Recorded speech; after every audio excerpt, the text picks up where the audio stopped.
Hello, everyone, and welcome back once again to PUBG Online. It is 7 p.m. Central Time on a Monday, and that means it is time for the NA Showdown series, week number 3 to be specific. Here, 16 of our best teams after our Split 1 results are competing for their share of $20,000. It is week 3, meaning it is games number 9 through 12. They've already played 8, and they have 8 more in 2 more weeks. So a lot of games to still be played, but we are just about at the midpoints. As you can see to my right, when I look to my left, of course, it's to my right here, is the leaderboard. On top of this right now, Tempo Storm sitting in first place. They haven't won a game yet, which is pretty surprising for Tempo. After just 8 games, though, they're your kill leader, 51 total kills, and pretty evenly split amongst those players. Now, on top of that, below me, you will see all the stats so far after 8 games. Ronin, 3 wins out of 8 games. So they have been performing just fantastic so far, sitting in second overall, followed very closely behind by the God Squad, who have been performing well themselves. So basically, let me give you guys the layout here. This is split number 2. In split number 1, we had 40 teams competing, 16 teams every single night, with rotating lobbies who are competing to try and get into the Showdown series. This is your top 16. These are the teams that did perform in the end. Of course, on top of that, we have teams like Set to Destroy. We have Duel. We have the God Squad, Ghost, Nova Esports, Team Envious, and many, many more.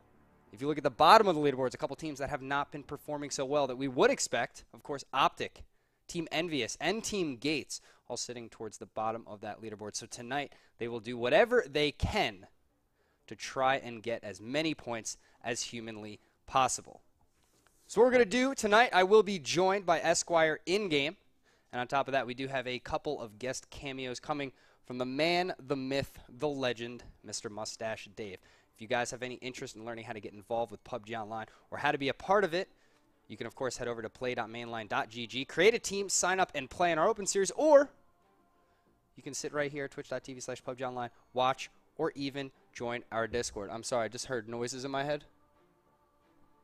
Oh, we may have an early little partnership here with my friend Mr. Mustache Dave. So we're going to cut in to our on-field reporter himself, Mustache Dave.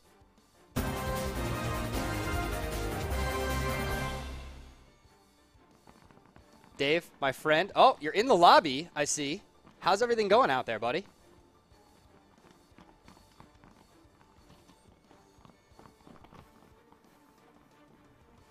Dave, I cannot hear you. Your mic.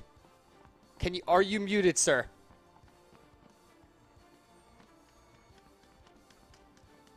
Oh no. Oh no. It looks as though we've lost Mustache Dave already. This is tough. This is a tough break.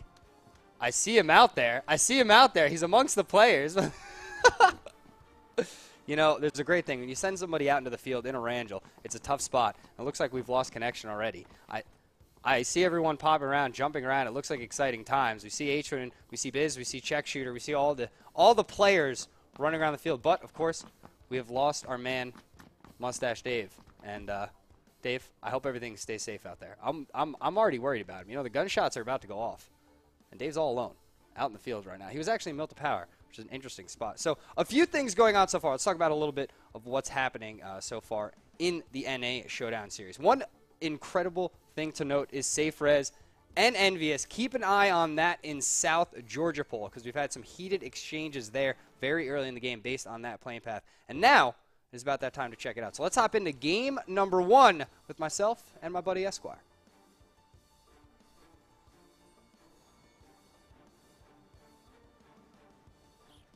All right, so the plane hopping up southwest to northeast. We have our teams moving in, a couple jumping very, very early. Primorsk up to Lipovka, pretty comfortable with the southern side of the map is this plane, this flight path. We see Envy jumping right away along with Safe Res, both heading for that Georgia Pole area, like I said, so that could be a little bit of a competition. And if I'm not mistaken, I do have word from our wonderful production people that we've had a little bit of a Discord issue. So we may have lost Dave and my co-caster, Esquire, which means you guys are on the Jabroni train tonight, all alone with me through game number 1. So on top of that, we do have a couple teams. You see Ghost Gaming jumping southeast towards Milta. Optic with a very late jump. You see Hetror, Baja, 17, all jumping very, very late in the flight path towards the Lippo area, kind of teasing Mansion perhaps, maybe even moving up towards Kameshki and Stalber. Ronin looks like they're going to head to Yasnaya. Surprisingly, kind of jumping a little late, maybe waiting for the opportunity to kind of figure out when that was going to be safe or uncontested. Nova down to Novo. And, of course, you see Drassel, you see Pat Caps, you see Lil Prodigy, and Pistola Time, all moving down to the military base itself. Here we are with Tempo Storm. Hoonage got a vehicle, and it's a prone Maluk. Dodge, duck, dip, diving, and dodging as he has his hood up, hiding behind a tree, staying alive, using the grass to his advantage. That was a little cheeky play, Maluk. I like that. You know, you were in a lot of danger there with Poonage. Poonage in 3rd overall right now for NA when it comes to kills, sitting there with 16. So he's doing a fantastic job for SafeRez so far in split number 2. Smithy of Totality, though, will grab the first kill onto Shark OW. So very quickly we get one. Absolutely no issues there for Totality, grabbing a quick kill to start off today's game. The zone pops pretty center. We're going to stay on the eastern side. Ronin feeling pretty good in Yasnaya. I wouldn't be surprised if they move a little bit to the south to grab one of those high-quality compounds. On top of that, Team Gates, you see Biz, CeeLo, Mossy, and Mortify all split up, kind of trash looting the area. And Kickstart of Wildcard seems to be all alone right now.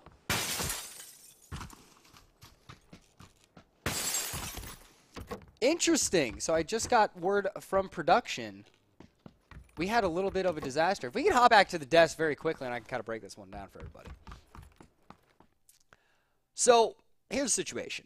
Doing my best, you know. We're having pretty much everything on fire around behind me when it comes to Discord and things. And as some of you may know if you're familiar with PUBG Online, we have every single team utilize Discord for their team comps, at least being in Discord, so we can quickly give them messages and let them know what is going on. Well, when Discord dies, all team comms also die. Therefore, none of our teams are really talking to one another, which creates a huge issue when you are playing competitive PUBG. So we are going to have a restart. What we're going to do is we're going to cut to a little break. We're going to hopefully Discord's going to be fine. We're going to jump back in here. We're going to get the lobby set up. We're going to get into game number 1. I apologize for the inconvenience. I don't know how I could have helped it, but I do apologize nonetheless. So on that note, we're going to cut to a little break, and we will be back very shortly with game number 1. Hello, can you guys hear me?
All the art I made, was it just a phase? No.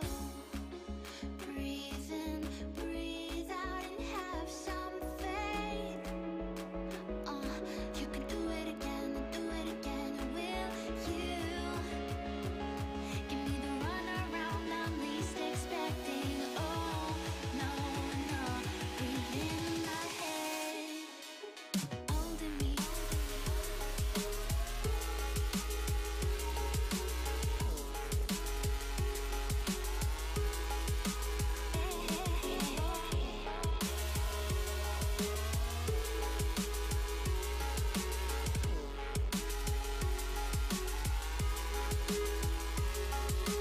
Holding me.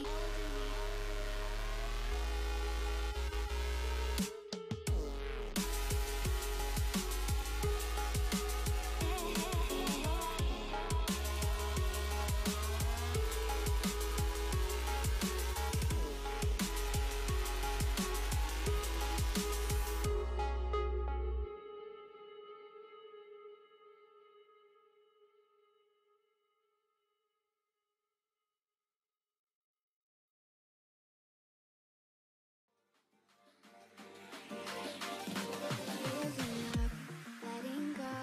Times we might feel compelled.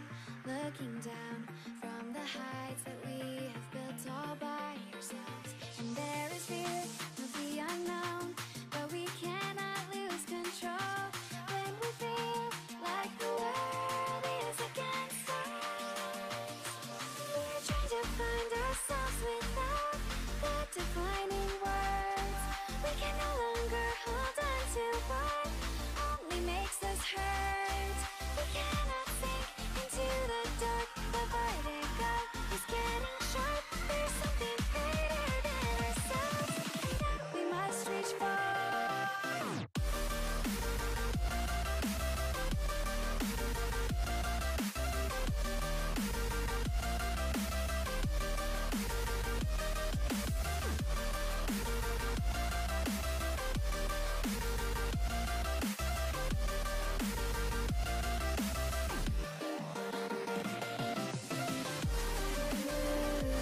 Into the infinite that we must reach. Into the infinite that we must reach. Into the infinite that we must reach. Into the infinite that we must reach.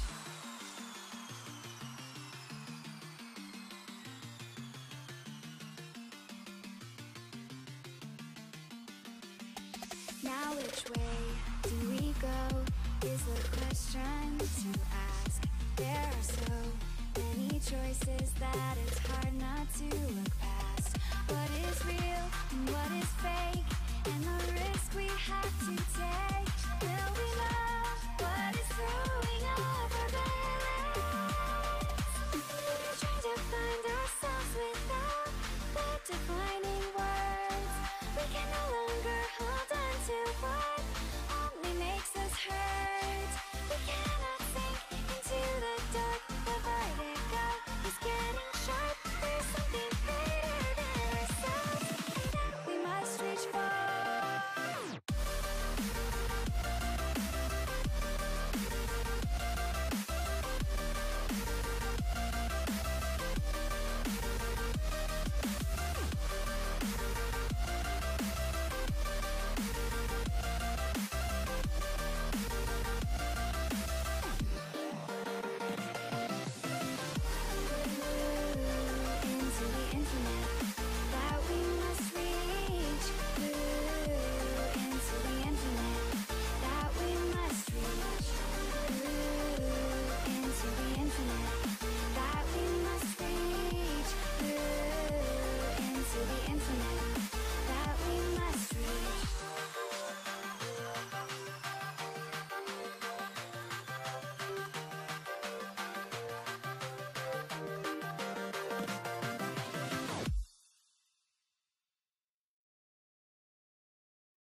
I think it's still double.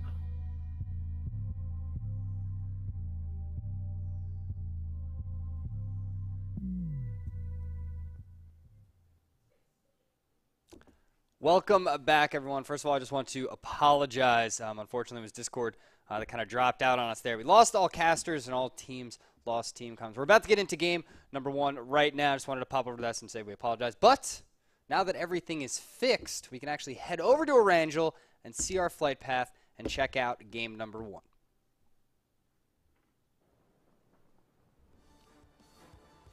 And I'm joined here by the wonderful Esquire. Esquire, how you doing, man?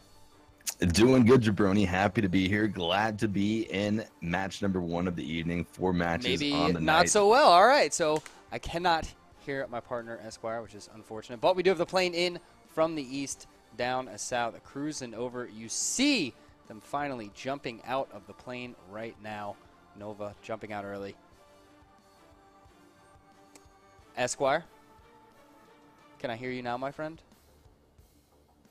Oh, interesting. Well, I'll hear him eventually. I am Jabroni, are there we here? he is. There we go. It's amazing, man. We have all these issues to start off NA tonight, but now we are finally here. We are both here and we are in game. How are you? Doing good. Happy to be here. 4 games on the evening. Plane already coming out of that southeastern corner on the map. Interesting angle. A lot of that north part of the map, Jabroni, going to be cut off. Yeah, I mean, that is a low and evil flight path right there for these northern teams. Yeah, it certainly is. Already seeing all of our players having departed the plane. Interesting setup going along this this almost I guess southern equator on the map right here. We see Drassel and the rest of, I believe, the God Squad hitting up that military island, Nova nearby, and Novo. So these are 2 drops that we always see these teams taking in terms of recent competitive play. They haven't really run into each other yet, but they do tend to go by each other in the transitions when the circle favors the northern sides of the map. Looking also around, we see Wildcard opting for that Primorsk area, one of their static drop points. But a little bit of a mix-up. Some of these teams that opt for these northern areas, Jabroni, are going to have some issues. Yasnaya Poyana being uninhabited currently. School being taken by, I believe, FlyQuest, but Team Gates flying a little bit nearby. Yeah, it was actually interesting. We had Team Gates kind of splitting up. You know, they teased it a little bit in the restart game that we had for game number 1. Look at this circle, though. That's pretty center as long as it stays towards the Pachinki area. We should have a nice friendly zone for everyone here. But we did have a little bit, you know, Team Gates, they actually kind of dropped apartment school and everything at the beginning of our first game before we restarted. Now, we do have FlyQuest jumping in that direction. It's kind of interesting coming out of FlyQuest. They normally go Sunken City, kind of splitting that way, but 2 players over to school kind of throwing a wrench into this one. Yeah, certainly. I mean, I think the plane path was less than ideal in terms of the areas that it opened up, especially if you're one of those teams that usually lands in the central portions of the map or even favoring the northern portions. So, but Team Gates opting to get that Razak area, Silo already looting up as much as he can on the southern edge of the street. But yeah, with that circle, we're going to see a few rotations having to come out from these teams on the west, as well as Optic. I believe that's going to be Rift and a few of his teammates on the eastern side of the map. So not a lot of major transitions. They're not going to be extremely far given the fact of how centralized the circle is, but some transitions that need to be made nonetheless. Yeah, absolutely. And on top of that, we did see First Blood there on the kill feed and the map itself. It was Caden of Envious going down to Think First of Safe Res. I talked about this a little bit right before we got into game number 1. Well, before we got into the restarted game, was the difference between these 2 teams and how they both are kind of teasing South George. Envy going South George pretty much since the beginning of time has recently been booted out of there by Safe Res, and you know they've tried to push a couple times and they've battled it out, but unfortunate for Envy here losing one early, especially sitting in 14th overall after 2 weeks. They really need some points here tonight. Yeah, they definitely need some points still early on in the season, so they do have time to accumulate those points and sort of turn around the performance that they've had so far in this season here at PUBG Online. But yeah, that Safe Res squad certainly favoring the South Georgia Pole Hospital area. finding themselves though landing near Envious, like you said, sort of contesting each other's drops here, trying to be the one and only team that can claim this area to themselves. Sharko W looting these priority buildings here, the front 6. We all know the loot, the loot that you can find here. I mean, it's dense and good loot at that, Jabroni. Dense, that's the word for sure. Everybody jumping front 6 and back 6 when they get into South George. It's actually funny because every now and then if you're hopping into a pub game, you think, a bunch of people are dropping school, let's drop South George, and then you see 30 players coming down here because everyone is aware that the best loot is in those priority buildings, or at least that's the opinion of a lot of these players. Jesse Lowell here in the hospital, and a couple players. You see Kaisuko right here for Envy, down a little bit to the south. This is kind of where they've been booted off to, out of South George. So very unfortunate for them. They seem to be playing a very uncomfortable game now that they can't get their South George loot. Yeah, a little bit tough for them. We actually do see Ronin making it to that Yasnaya area, a little bit split up. Kraken already going out and securing a little bit of a compound inside of the circle, while his 3 remaining teammates are going to be sort of reaping the benefits of having Yasnaya pull Yana all to themselves. Huge city, lots of loot to take up, and not a far transition for them to have to make. I believe they're, just a little bit south of that warehouse right there near the shelter entrance.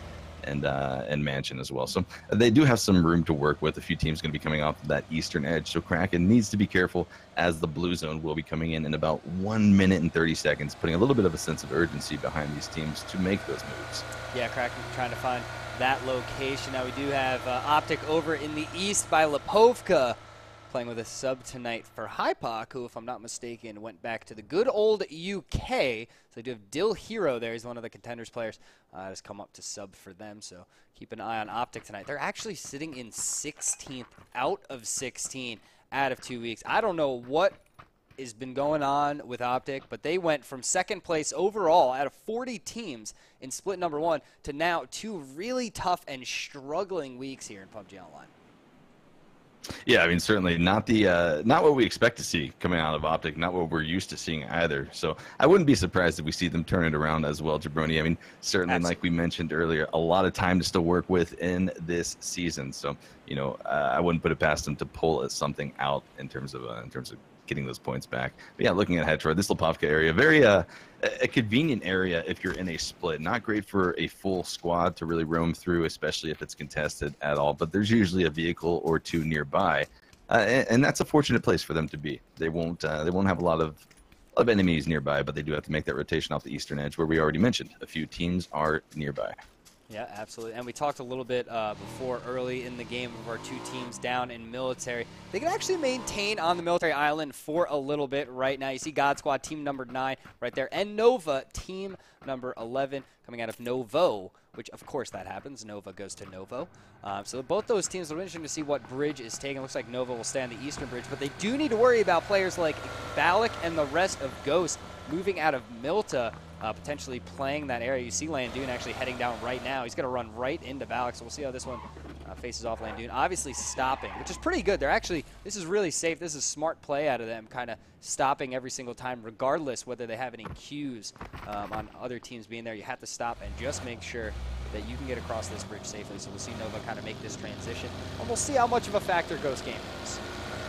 Yeah, I think Nova trying to play a little bit safe, but still recognizing the fact that it's a little bit early in the transition game. They might not have anyone to deal with on the opposite end of this bridge, but they are very wrong if they think that Balak on the eastern side of this road right now is going to be hearing these vehicles now approaching, has the AK-47, is going to be lining up some shots with that red dot, but unfortunately doesn't have the advantage on him, as I believe Landoon was able to get behind the garage in his vehicle. So he's going to be retreating off of this, letting his team know that there is a team transitioning off of that military island right now, and possibly using this information as they begin their transition as well. Yeah, absolutely. So here we see Balak. This is the recently formed Ghost Gaming, adding Balak and Mr. Energetic Turtle, or formerly Energetic Turtle, to the roster. So this is the new 4-man. They performed very well, actually winning the first LAN that they ever attended to as a 4-man. So keep an eye on Ghost Gaming. They're not sitting at the top of the leaderboards, but they're definitely a team that a lot assume would finish up top without issue. And, I'm just kind of waiting. It's just one of those teams, Esquire, that you're sitting there, you're looking at, you're just waiting for that one night where they turn it on, and they just come out absolutely fragging. Yeah, I mean, certainly they do. When Ghost comes out, they really show their stuff. They really come out strong. I mean, when they finish first, they're not finishing first with maybe 5 or 6 kills. They're coming out with at least a third of the lobby on that kill count. Valak taking a few shots at that Nova squad, still behind that gas station. Nova already opting to take off. They're going to be riding that coastline along the channel here. Maybe approaching this compound. It's going to be inside the circle, favoring that northern side of Erangel. So a good transition for them nonetheless. We see Lil Prodigy and the rest of the God Squad making their transition from the military proper across the western bridge. But shots are coming out. Profi ends up spotting Headshore. That Optic squad coming in off the east coast gets knocked out of the UAS, and he's going to be taken down. Profi lining up those shots, and that is it. Ghost, Profi taking out one member of Optic. Optic now going to be 1 down, 3 up. Yeah, that's a tough break there for Hetra on the rotation, moving through in between Moonrocks and this little compound just to the south. They had a nice split there, Turtle and Profi, and were able to put the shots out and easily get the drop here. You see Bahawaka and Dilhiro both moving over a little bit to the west. They will hold down this Wizard Tower for now as the zone approaches. And you know what? This is probably one of the most friendly zones I've seen in a while. As you see 17 here over to the west, kind of looking for some intel, looking for some information on where the next move is for Optic as they move further into this game. Yeah, certainly trying to get some information. I mean, an unfortunate end right there. Ghost almost played spoiler for 2 teams. Nova able to escape that grasp that Balak was trying to get onto them, but unfortunate for Optic, they ran right into it, and Profi really played off of it and was able to execute on that. So, definitely a squad that we look out for in terms of these late game plays here in competitive PUBG.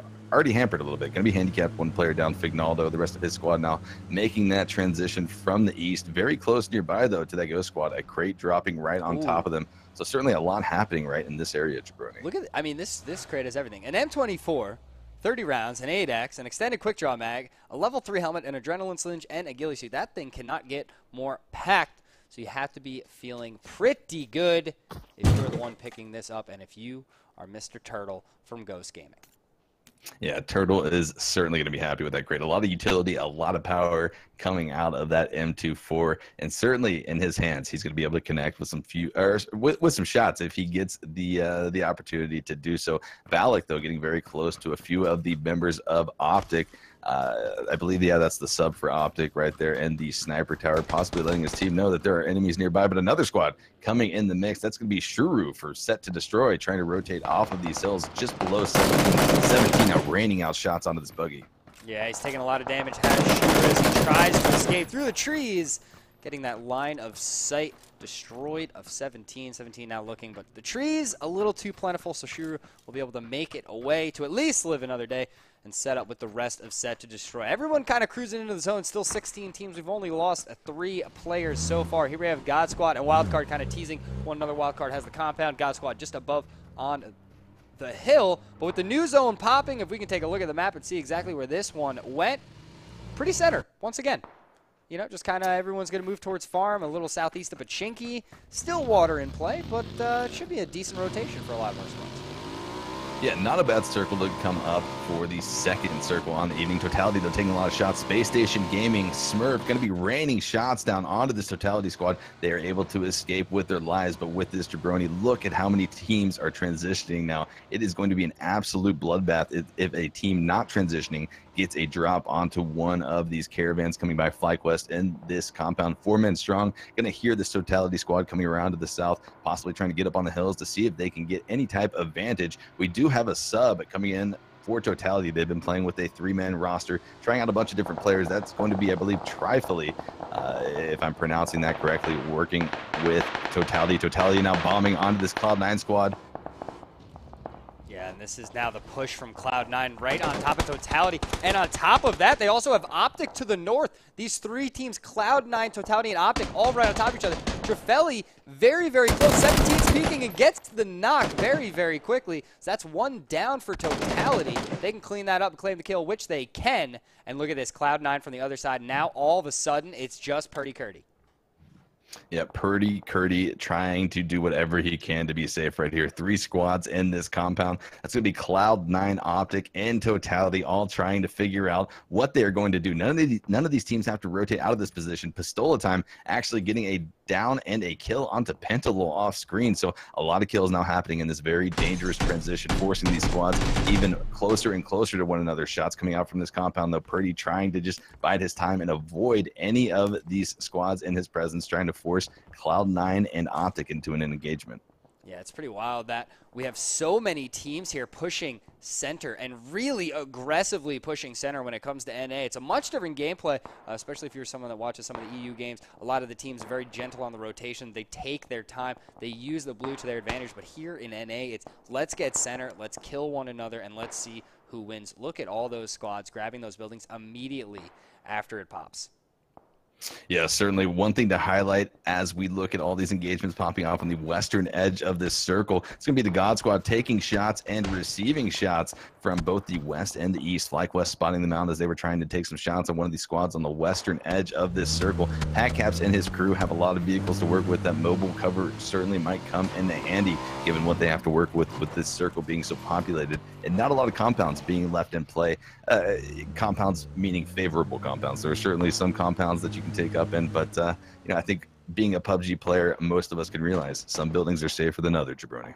Yeah, absolutely. Sharp shot with Wildcard cruising over to the barns. You see Tumai, almost, a little jump on the bike. They're just kind of teasing it. You see Kickstart and Pride, the four-man of Wildcard Gaming here tonight. They will grab these barns and should be a safe place. They're not that far into circle, but they're playing slow. They're playing patient. No reason to push unnecessary fights very, very early. 17 and Optic still taking some shots over Cloud9 and set to destroy, putting a lot of shots up north at Safe Res right now, trying to keep them out.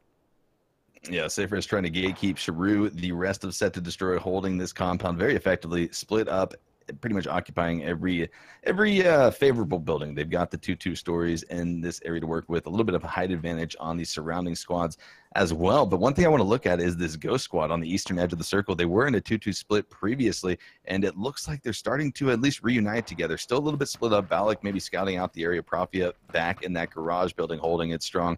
But certainly an interesting split nonetheless. They have a pretty solid hold on this eastern edge of the circle and are going to hear a lot of battles erupting in the central portions as well as the west. So a good spot for them to at least gather some information on the surrounding squads. Looks like Turtle might be spotting out Elusive and the rest of Cloud9 in this compound, trying to get some eyes on him through that first floor window. Has the M24 that he picked up earlier, takes a shot, does not connect. Elusive going to be aware of a very deadly gun in the presence. Yeah, immediately closing the door like, all right, never mind. We're not going to stand there at all.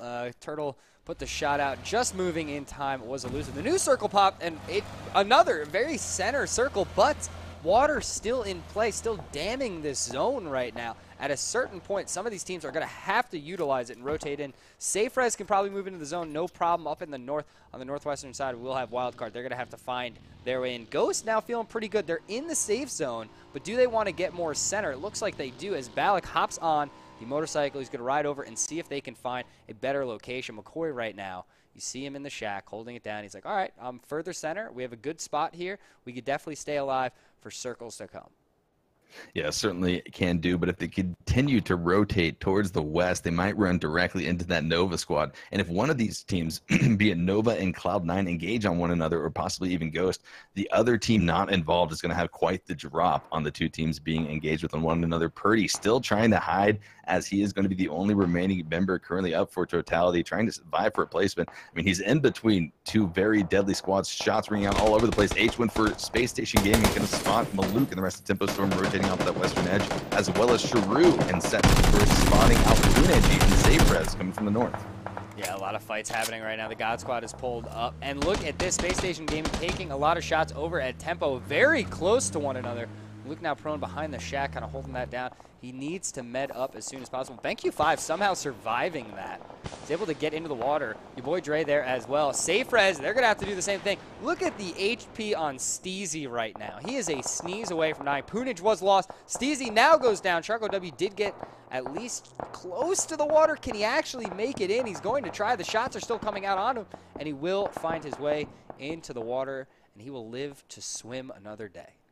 Yeah, by the grace of God, Sharko W was able to make it in and be the savior for that safe res squad, trying to fight for that placement. 15 teams remaining, 48 players alive. That southern coast is absolute chaos right now, as, like you mentioned, Jabroni, a few teams already opting for that safety that the water can provide, but only safe for a while, because ultimately you are going to have to make a choice whether or not you come up for breath or have to get onto that coast. It's a very dangerous position to come out of, though. Little Prodigy and the rest of the God Squad are approaching Biz, and the rest of Team Gates here in this barn.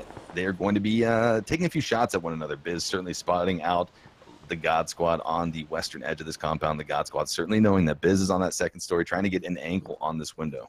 Yeah, absolutely. And this is a tough spot if you're the God Squad here. You have the vehicle set up, but trying to leave and allowing a full spray could be very, very dangerous here. Time does hop into the U.S. He's going to try and get Drassel and Padcaps. I mean, they're going to have to move at some point. They can hold this for now. There's no reason to move immediately.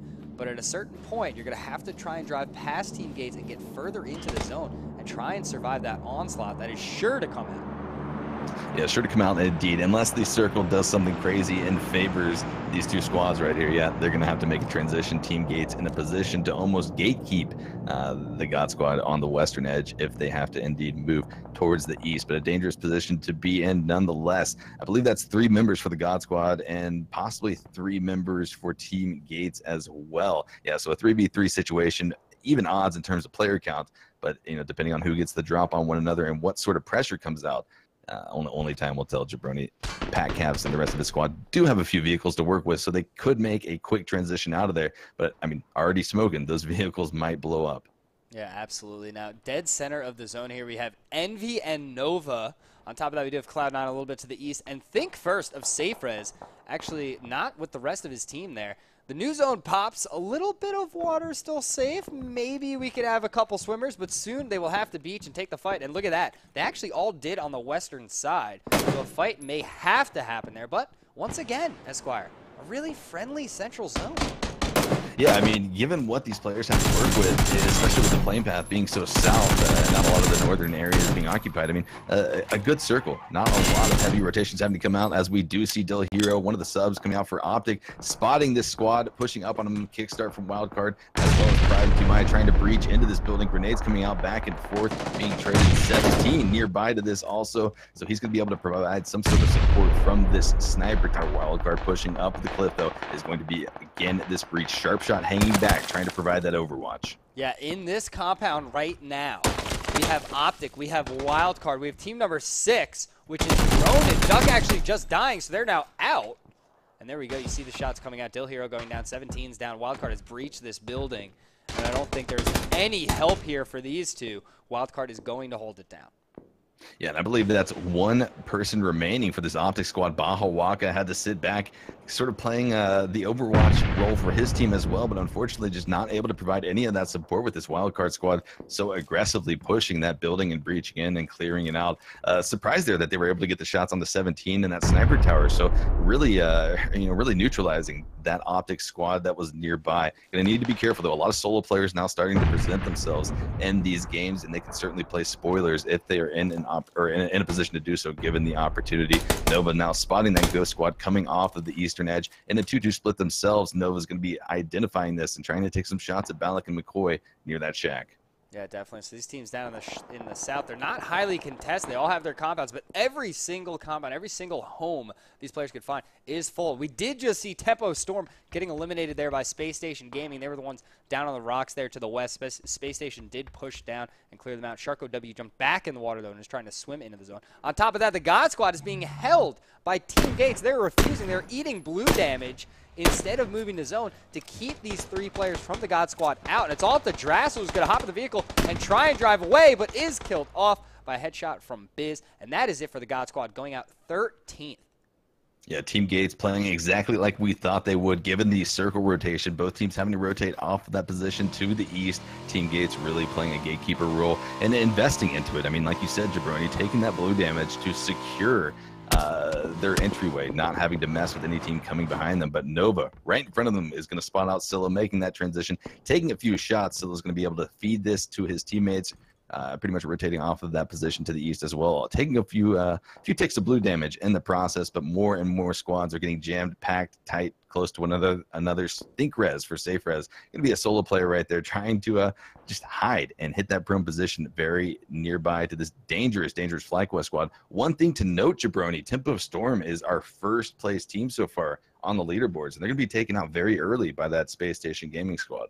That's very, very true. That is a huge opportunity for a lot of these squads. When you have anyone at the top of the leaderboards going out early, that is your chance to try and make up some very important ground. So we have a couple of solos here in Purdy from Totality and Bahawaka from Optic, stuck in between Cloud9 and Wildcard, which is an awful place to be if you're either of those two solos. So that's going to be definitely a tough one, assuming the zone is not their friend, and it is not. It goes southwest. So Space Station Gaming on the beach has to be feeling good about this. And Nova, 4-man up, all still alive, own the only full compound in the zone and a shack across the street to provide cover.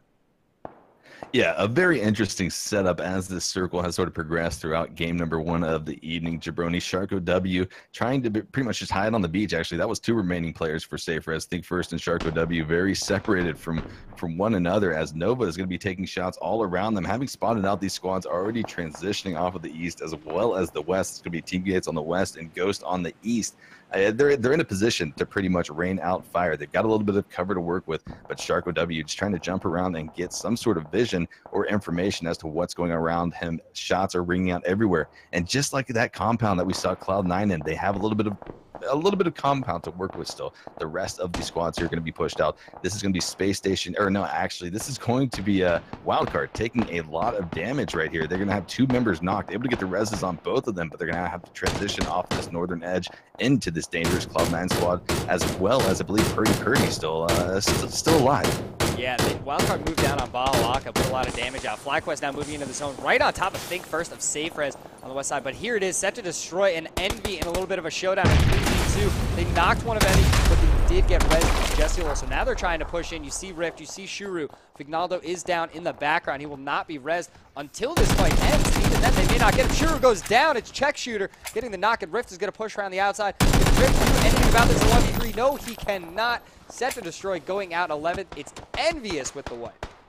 Yeah, a huge battle erupting right here between Set to Destroy and Envious. And meanwhile, Cloud9 is absolutely getting obliterated. They ended up engaging onto that Wildcard squad, and Wildcard fired back. Kickstart being down, but Moody and Elusive being down as well. Solid FPS trying to provide some sort of cover, as Sharpshot is going to be coming around the edges and taking out Cloud9. Cloud9 going out in 9th place.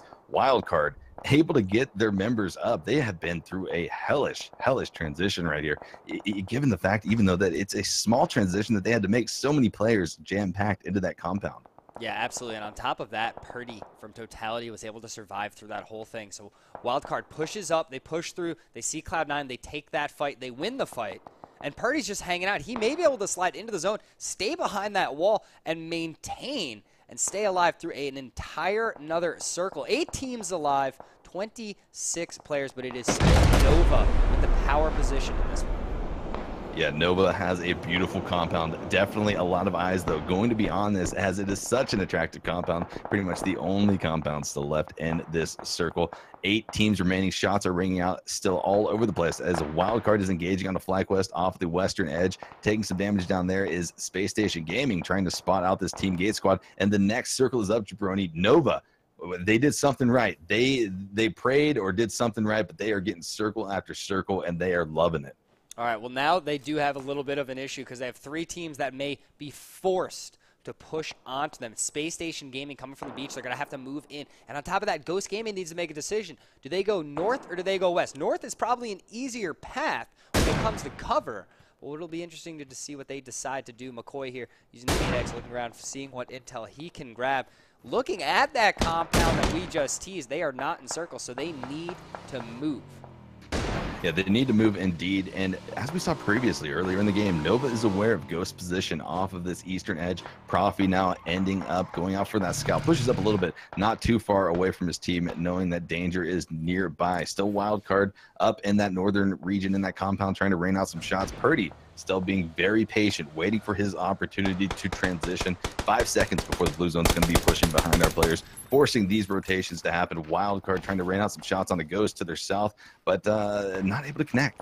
Yeah, no, and it looks like Profi actually found a little home in the zone here on the way. Space Station Gaming, they're under a lot of pressure right now, and it's from FlyQuest in the north. On top of that, Team Gates is actually in between them, and they need to move. So a lot of these teams on the western side, they're in a lot of trouble, and Nova has one player hiding in this shack. It's Land Dude, and he's going to be able to put out a lot of damage. FlyQuest trying to move up north. They get in a fight with Envy, and it is popped off. Los HD still alive, maybe the only one. He's going to have to square off against Jesse Lol here to move into the zone, but he will be killed off by Richie of Nova, and that is it for FlyQuest. Yeah, that Western Edge, absolutely insane, Jabroni. So many teams opting for those engagements with the sort of the pressure of that blue zone pushing behind them, all of them having to make those rotations, just got obliterated. Third-party engagements coming out everywhere. Vexel and D-Master for Space Station Gaming trying to spot out any of the other gatekeepers in front of them. Lochnar going to be very dangerously close nearby. The rest of Nova still in that circle, except for one teammate of theirs off on that western edge, trying to get some more information, see if there are any teams there. But look at that. Nova's Richie ends up getting a headshot with the M416 onto Vexel, neutralizing that threat. Still a few more members of Space Station Gaming off on that western edge. I don't know if they're going to be able to get the rest. Jabroni. Blue is encroaching, and I believe it has now absorbed that down player. Yeah, it's a tough push there. Smurf and Vexel both being killed off. Sharp shot dangerously low. A lot of nades going up his way. But the tree proving its importance and keeping him alive as Ghost Gaming kind of pushes onto Wildcard a little bit here. We have a couple solos still alive. Nova has taken care of the Southwest completely as D-Master dies off to the zone. So that is it for Space Station Gaming. They will finish up in 6th. And we'll see where this new zone pops and who it favors. We have a couple players for Wildcard, a couple for Ghost Gaming, if I'm not mistaken, possibly all 4 for them. Yes, all 4. All 4 for Nova. And then one player from Totality. Purdy has survived this whole thing. Yeah, very interesting kind of how this game shaped up. Purdy, his squad being taken out fairly early, able to survive through all of this chaos around him, just pretty much lying in this building, didn't have anyone pushing in on that building that he was occupying, and now he's going to be in the shack. Something similar to what we saw, or what I saw rather, from Interrogate of Totality earlier, using a shack in a solo player situation to his advantage. But he is going to have to move out of this. He is out of the zone and is going to have to push about 30 seconds. It looks like Nova has still continued to spot this wildcard squad, as well as Ghost. Going to be taking some shots. Nerf me, please. Trying to connect onto Profi and Balak. Balak taking about 50% HP as return fire is now coming out of this Ghost squad. Yeah, you got to feel good if you're Wildcard right now. You know these two teams have to fight on their way into the zone. So Wildcard can be patient. They can wait for Nova and Ghost to kind of take care of themselves here as they shoot back and forth. Nerf me taking a headshot there, very low. Still up, he's going to try and pop a first aid, but here comes the push. Profi and Balak pushing on top of Nova. Nerf me all alone here in what appears to be a 1v4 on the eastern side of the zone. They trade out. Profi goes down, but Nerf me down immediately in return. The res will go off from Balak. Look at Lochnar driving into the zone using the vehicle. He needs to worry about these players behind him, though. Yeah, and while that was happening, Wildcard ended up spotting out Totality's Purdy, taking him out, and Totality in that 4th place for game number 1 on the evening. But Ghost is on spot in this Wildcard squad. He's raining out some shots. Sharp shot gets taken down with an M416 headshot from Profi. Going to need to figure out what they have to do here. Blue zone pushing in on them. Don't think they're going to be able to get to survive. 3 teams remaining, 9 players alive, as Ghost and Nova are so dangerously close to one another. Yeah, absolutely. Ghost still with 4 up, though. They've cleaned out 2 of the Nova players. They need to take care of 2 more. Richie here playing spoiler right behind the car. It looks like they're pretty positive someone's over here, but they're not 100% if he's right behind the car or behind the building. Profi's kind of teasing it. So is Balak. Oh, it looks like they know. They know exactly where Richie is. They're going to try and get the shot off. The blue is on its way. How do they push forward? Profi goes. Richie's going to put out the shots here any second, and he does. He starts taking them. They need to turn around. McCoy doesn't get the knock. Lochnar peeks, looks for one, but does not get any more. So all 3 of Ghost Gaming's players will make it in. Profi, the only one down. And all I see over here is 1 player from Wildcard, and it is Kickstart. Yeah, incredible with the fact that Ghost was able to keep 4 players still alive, taking some knocks in the process, but they are going to be a 4-man squad against a solo player from Wildcard. Kickstart able to pretty much survive through all of these transitions. Now going to be securing at least a 2nd place finish for his squad. Going to have an uphill battle, though, as he approaches this veteran Ghost Gaming squad who knows solo player on the map. Spread out, guys. Let's take him down. Yeah, Kickstart moving around on the western side here. He's rotating as fast as possible, so they kind of forget where he is. Not 100% sure. He's going to have to try and prone his way into this one. Find a quick down. Here comes Balak with a little bit of support from McCoy. Profi pushing around the eastern side with Turtle. So a 2-2 split here. We'll see if Kickstart can find one. It looks like he will be able to. He gets Balak immediately, but there's another player right next to him. It's McCoy. McCoy stands up, is killed off by Kickstart, but Turtle is able to take him out, and Ghost Gaming takes game number 1. Yeah, huge finish from Ghost Gaming right there, taking down first place for game number 1 of the evening. 3 more games on the night. The wildcard coming in with a clutch second place. Nova in at third place. In totality in at fourth place. Jabroni, an action-packed first game. So many shots, so many engagements ended up popping off from that western edge of the circle. Yeah, completely out of control. Esquire, thank you for joining me for game number 1. I'm going to throw it back to the desk, and we'll be right back in with game number 2 with you in a little bit.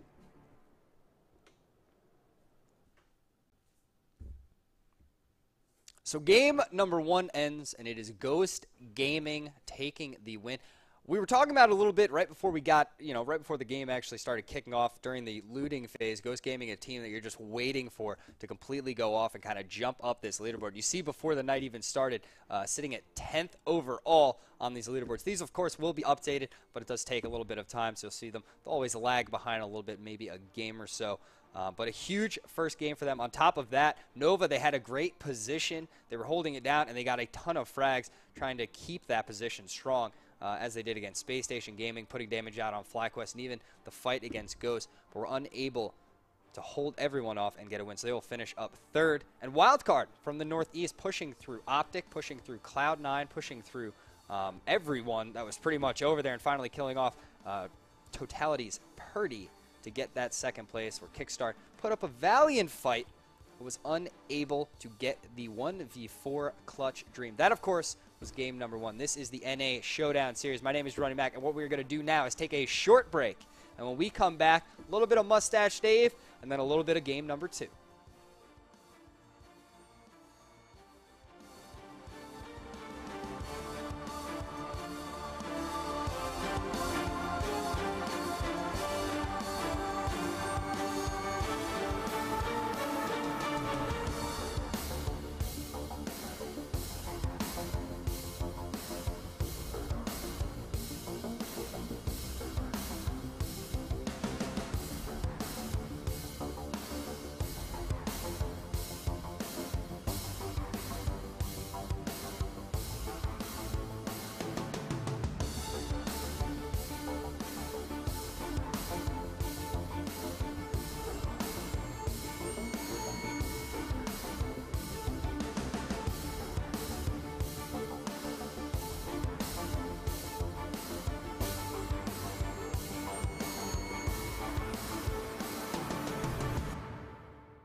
the art I made, was it just a phase? No. Breathe in, breathe out, and have some faith. You can do it again, and do it again. Will you give me the runaround I'm least expecting? Oh no, no, breathe in my head, holding me.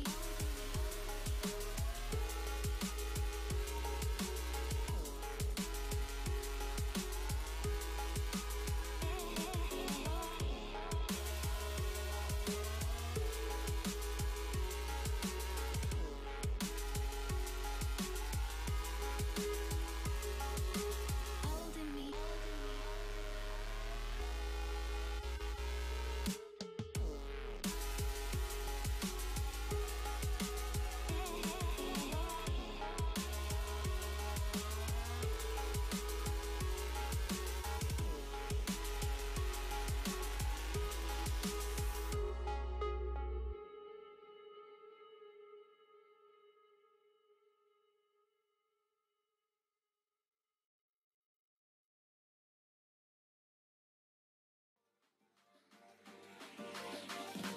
Giving up, letting go. Times we might feel compelled. Looking down from the heights that we have built all by ourselves. And there is fear of the unknown, but we cannot lose control when we feel like the world is against us. We're trying to find ourselves without the defining words. We can no longer hold on to what only makes us hurt.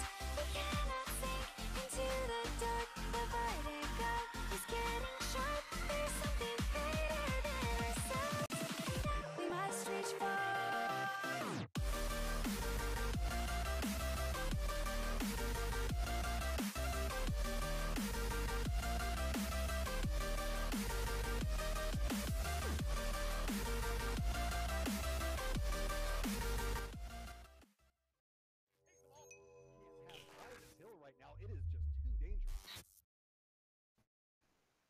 Welcome back, everyone, to the PUBG Online NA Showdown series.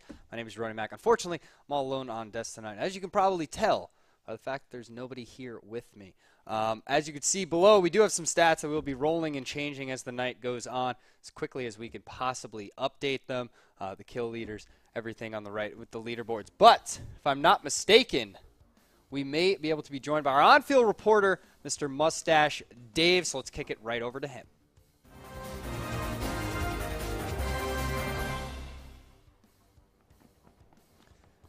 Dave, my friend, are you here there? Jabroni, I can hear you. I can hear you. Yeah. I was in the van. We fixed the audio issues. We're up and running. You're up and running. I see you on the starter island there. How's that going right now? How's the weather?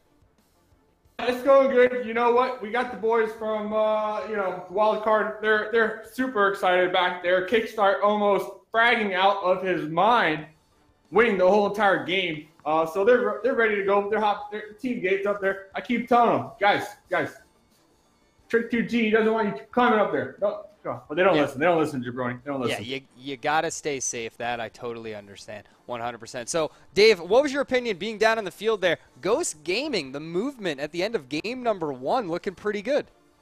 Yeah. No leaks. Porosaurus doing his job out there, making us proud. I mean, I can tell. Ghost Gaming playing the edge strat, just walking up in there, getting the first place. I mean, they must be celebrating here tonight. And honestly, it was looking really dangerous for him. Really dangerous because we had Wildcard, Totality, Cloud9, Optic, all of these guys in the East. I mean, whew, what a game. What a game. Well, Dave, it's been a pleasure having you join me. Unfortunately, we don't have that much time to talk. Stay safe out there in game number 2, or in game number 2, and get us some hot details. And let's check out this flight path right now. My boy Esquire is back. Esquire, how are you, sir? Or my boy Esquire is maybe not back, but we are in game number 2 right now. Moving on, the plane is on its way. South to north it goes. South to north, indeed. Certainly on a different path than we saw in the first game of the evening. A lot more of it. The areas around Erangel are going to be wide open for these teams to land in. I think we're going to see a few of the teams landing a little bit untraditionally in game number 1, finding their static drops in game number 2, Jabroni. Yeah, absolutely. We see Wildcard jumping down to Prim. That's kind of become the thing for them. Wildcard down to Primorse every single time. With something I'm so used to in EU, we see Havu Gaming doing this all the time. But now Wildcard, they're jumping Prim time and time again, Esquire. And obviously, after game number 1 there, it's definitely helping. They're looking pretty good. Yeah, it's worked beautifully for them. I mean, given the fact that some of these more extreme locations on the map, I would definitely include Primorsk in that area, being that it's so southwest. It's a little bit risky, but Wildcard's been able to make it work. They've, pretty much been able to rotate through teams and frag out accordingly to make that position work for them. They certainly do get extremely looted in that area, and if the circle ends up going north, we've also seen them take boats from that Primorsk area and just rotate off that west coast or down to Military Island, respectively. But I mean, a good position for them, and I'm glad that you highlighted that. Yeah, absolutely. And on top of that, Envy has given up on South George. It appears they are northeast. They're heading up to Stalber over by Kameshki, that area. You see Check Shooter up there. Biz, very late drop for him. Maybe been a little DC issue for Biz. We'll see if he can hop back into the game, get this. But look at Envy, man, backing off of South George. Saferez has bullied them out of their favorite looting spot. Yeah, Saferez having bullied them out of that spot. Going to be very interesting, though. But with this first circle of game number 2 coming out, teams are pretty much going to be headed down towards that Military Island. This circle very much so favoring the southern central part of Erangel. A lot of teams going to have to rotate because, we did see quite a few teams jump out of the plane a little bit late, going for those northern positions. Another thing to note, Jabroni, is the fact that Totality has recently been pulling off of that Yasnaya Polyana area and opting for this Gatka compound, something that we've seen them sort of contest with Tempo Storm on that western coast. Actually, Ronin locking down this Polyana area to themselves.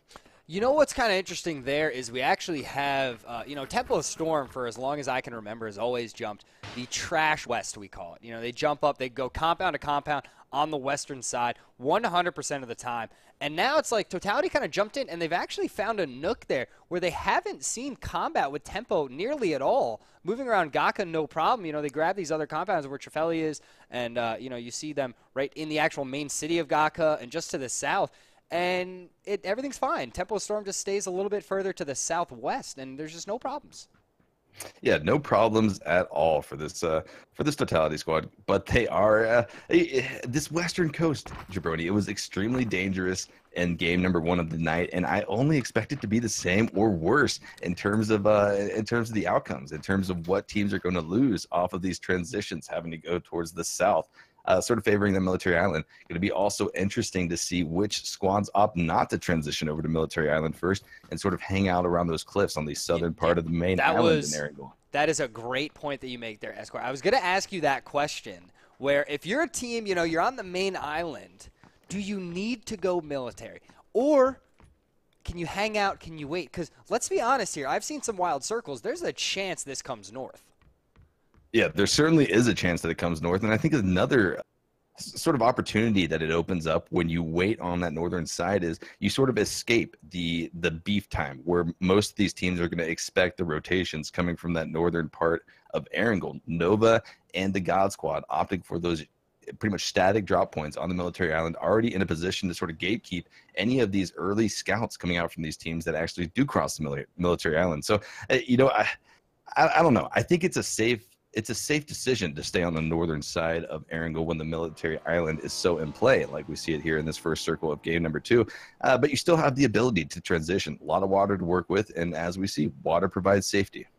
Yeah, absolutely, 100%. That is something that this game definitely has, and that is water keeps you safe. Here we are with Ghost Gaming, winners of game number 1, down in the wonderful, beautiful beachside city of Milta, which is their newfound home. They're holding this, they're looting this, and this has been their spot thus far.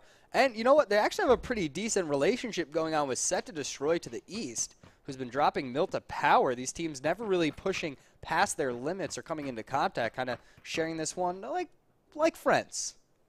Yeah, like friends indeed. Set to destroy, possibly taking some notes off of that FaZe Clan over in the European games, pretty much utilizing this multi-power area. It's a strong looting position indeed off of that southeastern edge. It doesn't really favor any area too much, so you can rotate off of it pretty easily. Sharu already leaving these buildings, going to be going towards the other compound to loot it up and reap the benefits of any of the density of loot that he's able to find in there. But let's look at the map, Jabroni. Let's look at some of these squads that are going to have some issues transitioning off of these northern points. We see Team Gates and FlyQuest extremely close to one another. Team Gates very spread out throughout this Razak and apartments area, but also FlyQuest. They've got a person in school with two of their other teammates nearby to the south.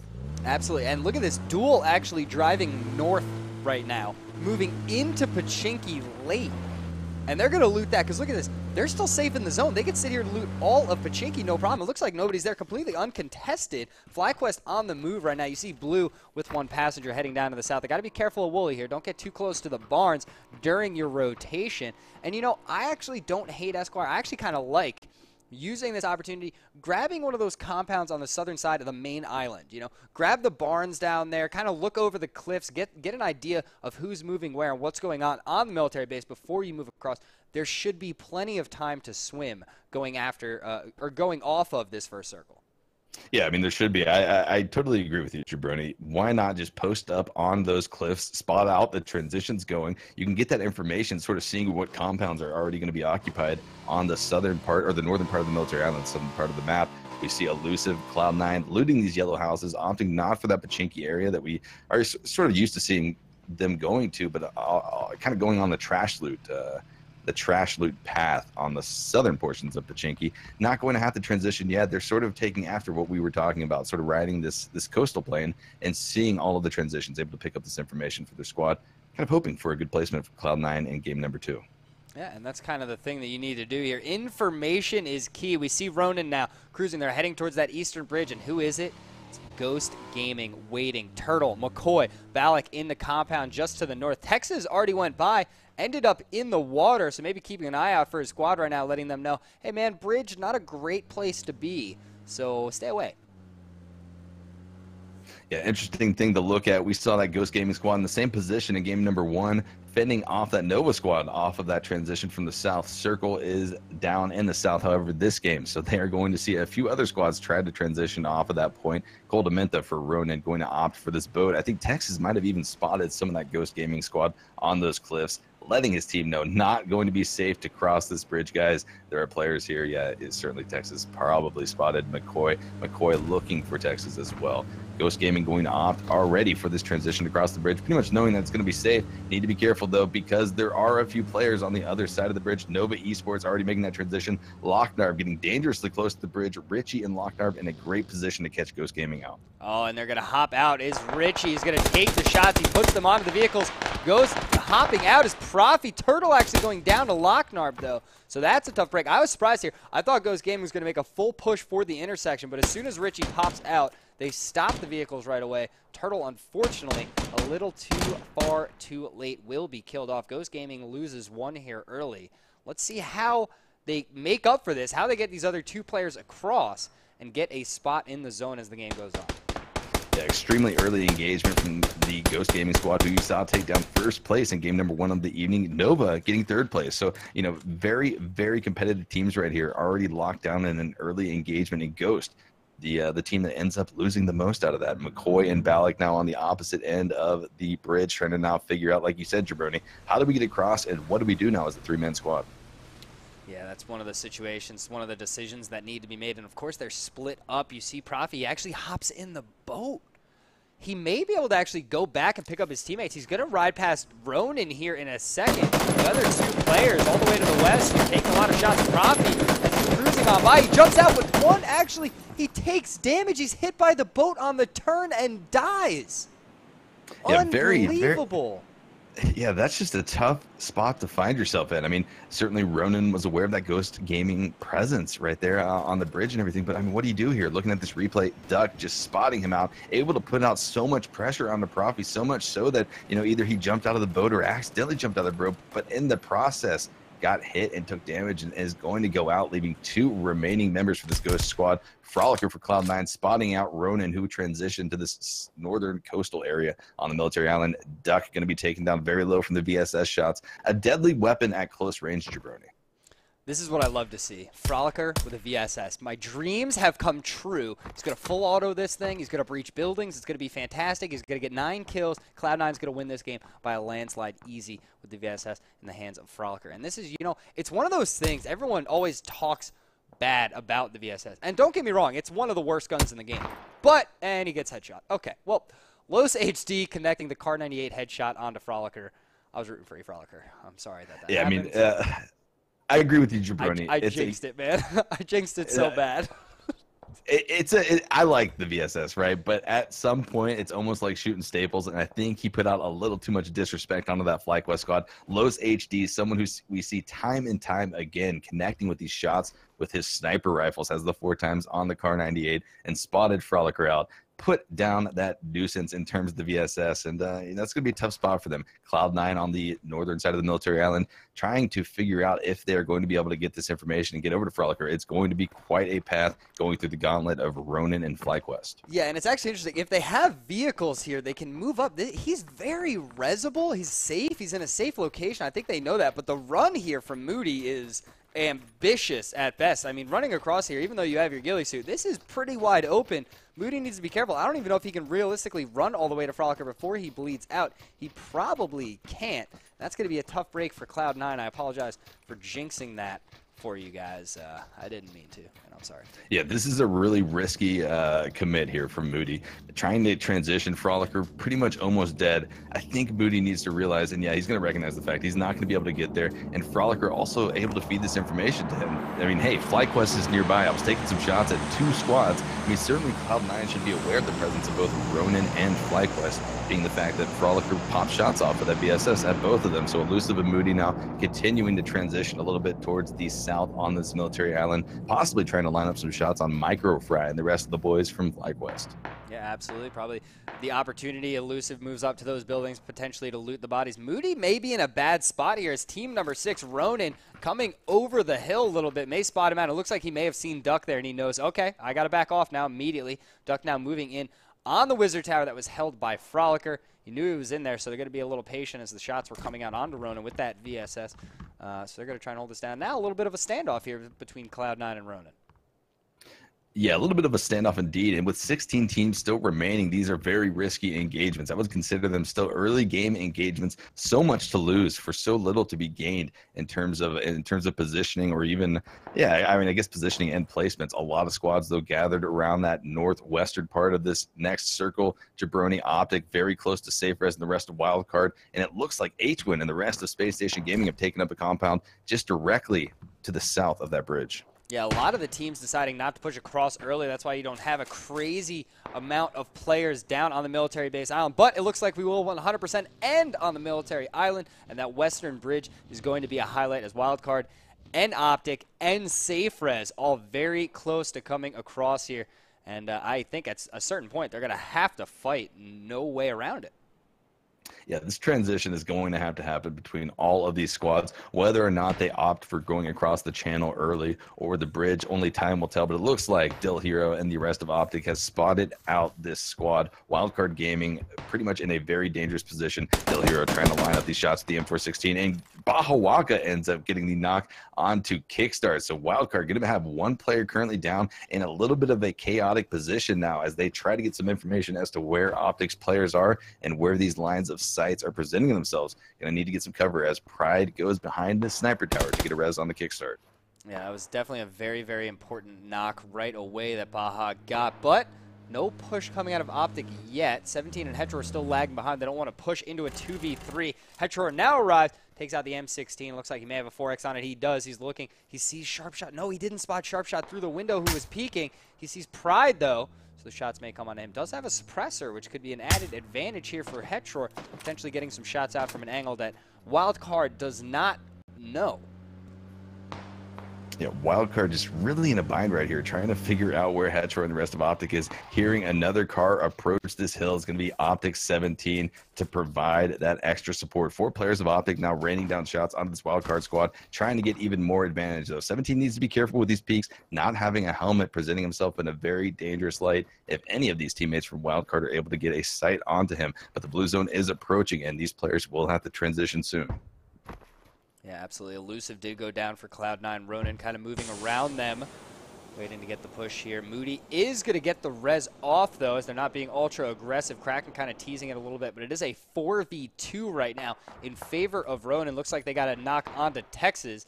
Hetror does get a knock onto Mai over on the western bridge there. You see Moody out here with the M249 waiting. He's got the red dot. He has to be feeling pretty confident about this, especially if any of these players decide to push from Ronan. He can definitely try and hold this one off. But a 2v4, that's a tough fight to take.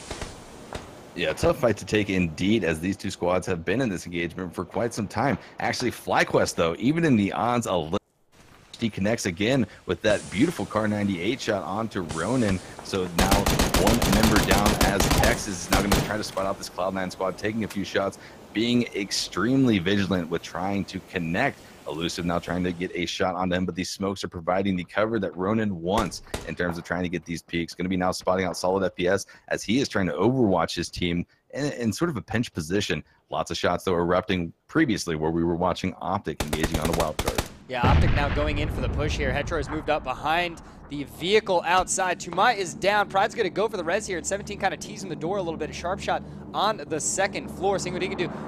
Dillero and Baja, though, did move into the building up to the south. So they're up on the hill in the Wizard Tower. You see Tumai, you see Pride kind of in that corner. Now Sharpshot joins them, so all three on the first floor of this building. Sharpshot does get knocked, but is immediately traded out as Hetror goes down to Pride. So now he's moving the other way, popping out his Pride, but he is knocked right away by Dill Hero, and that leaves it all up to Tumai in a 3v1 situation against Optic. Yeah, tough spot for Tumai to be in, as this Optic squad is absolutely surrounding this building and just dominating wildcard for the time being. Tumai tries to get the drop on a Dill Hero, but Dill Hero turns around, gets the headshot, and takes out wildcard as your 16th place team for game number 2 on the evening. A lot of shots, though, were popping off screen, as we did see Moody get taken down by Texas of Ronan. So that engagement between Ronan and Cloud9 is still very hot, and it looks like Ronan was able to come up clutch. Solid FPS, the only remaining member for Cloud9.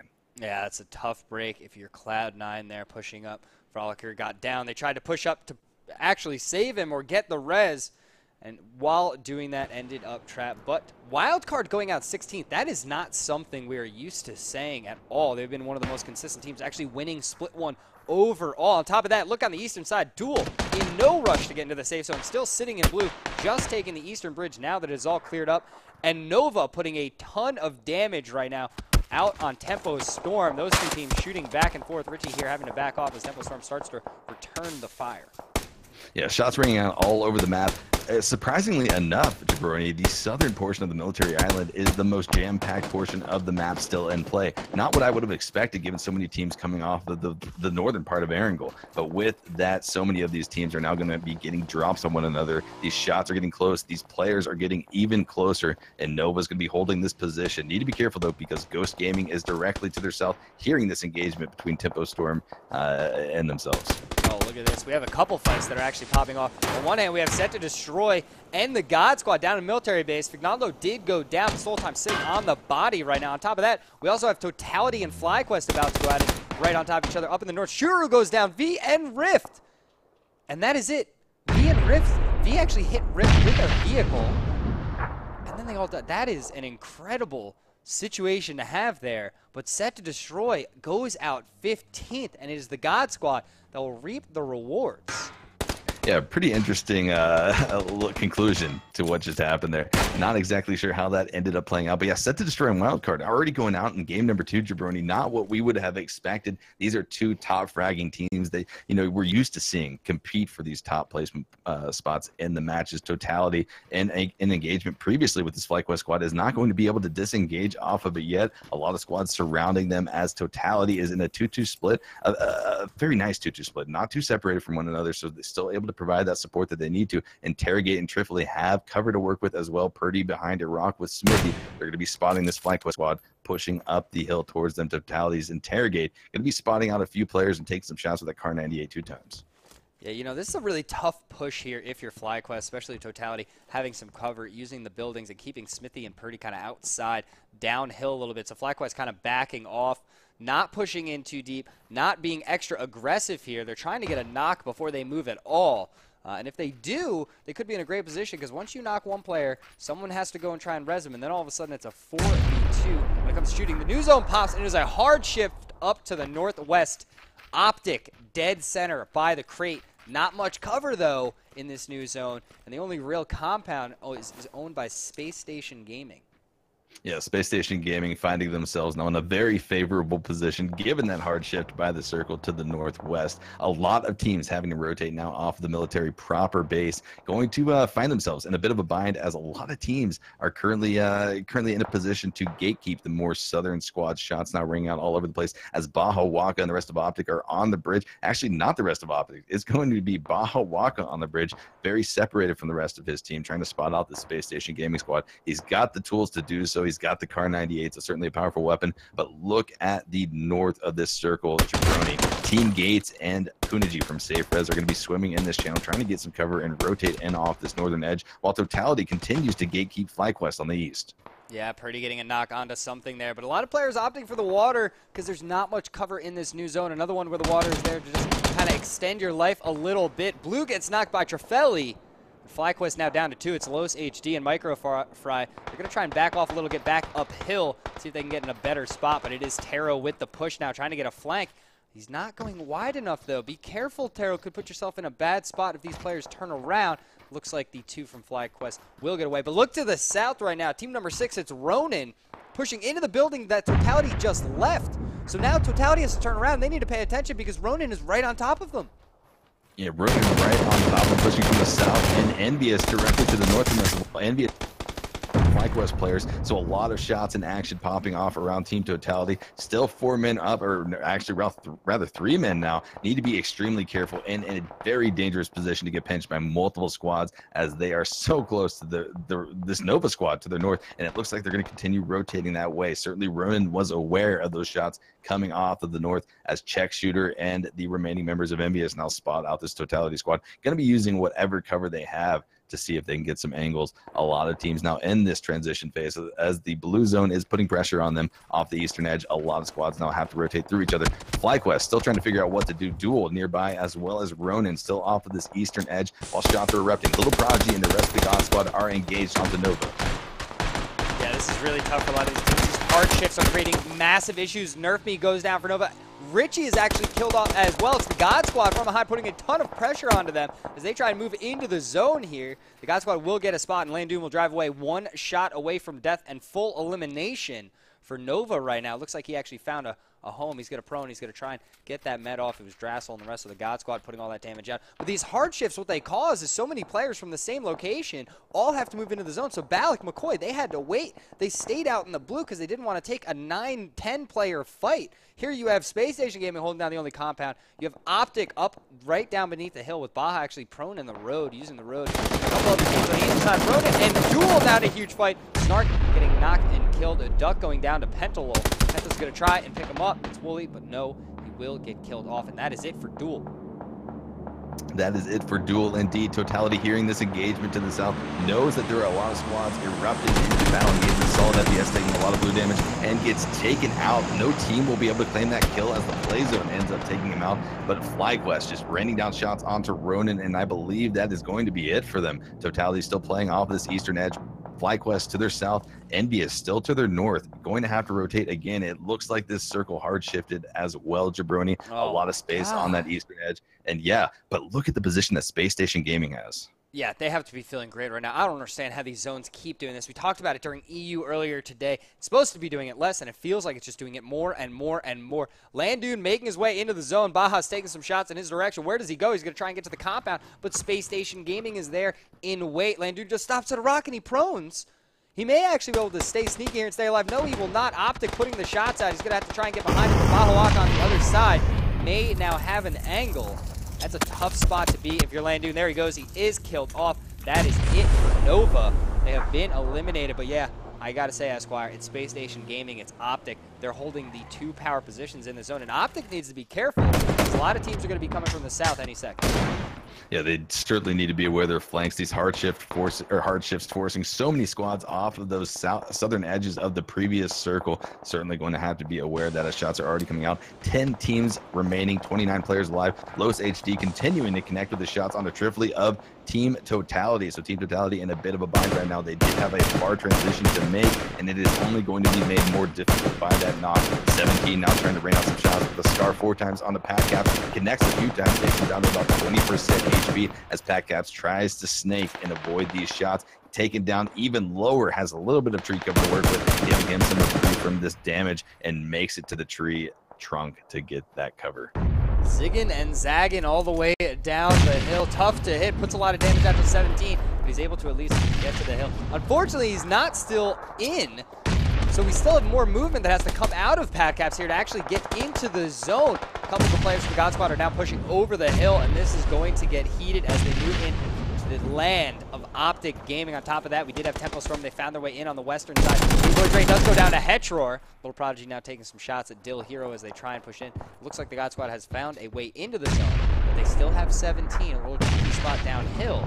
It looks like the Stole Time will find him from behind and get the knock. 17 will be killed off for Optic. Now they are down to just 3. Smithy for Totality trying to rotate off of that eastern edge, but realizes that the God Squad is directly to the south of him. Going to try to rotate to the north, though, where he was previously taking shots from Envious. Envious almost pushing in on this space station compound as well. Hetror now behind a rock, trying to avoid any of these shots. Tempo Storm dangerously close to one of the other members of Optic. This is going to be Baja Waka still holding this bridge position directly above where Tempo Storm currently is. Tempo Storm hiding behind these support columns for the bridge to get a little bit of cover. They're in a pretty safe spot given the positioning of the rest of the teams on the map, but need to be careful. They are in the circle, but they have Baja Waka directly above them, and he might be able to get some audio cues to feed that information to Hetror. Yeah, you know, Baja's actually in a really good spot to play this one out. McCoy for Ghost Gaming trying to move into the zone. He's under a ton of pressure right now for the God Squad. He gets to the tree.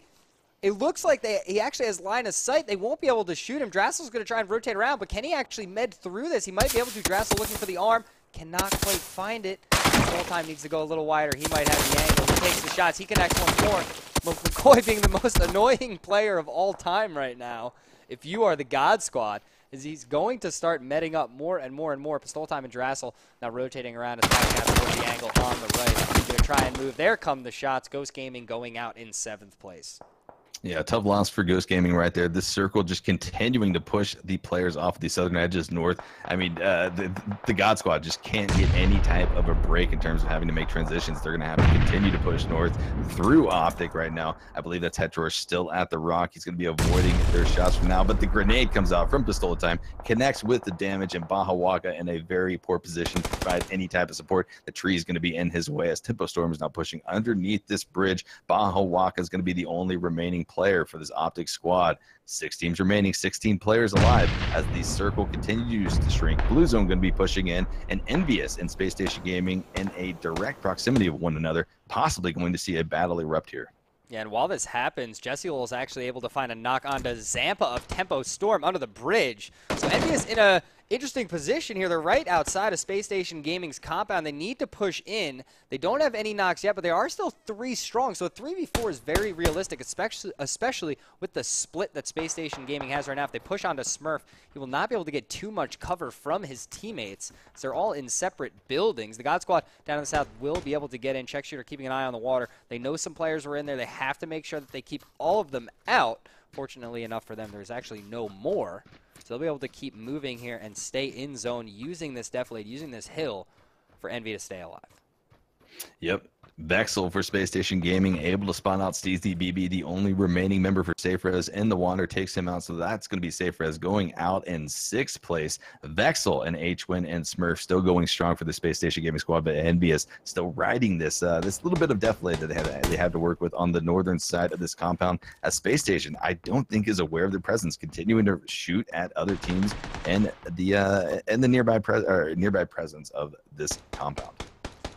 absolutely. So these teams are going to be very patient here. The new circle is about to pop, and we'll see what happens. Zampa is knocked and killed off by H-Win. So that is one player lost for Tempo Storm. Maluk under the bridge using one of those posts that actually holds it up to his advantage. And look at this zone. If you are Bahawaka right now, you feel fantastic.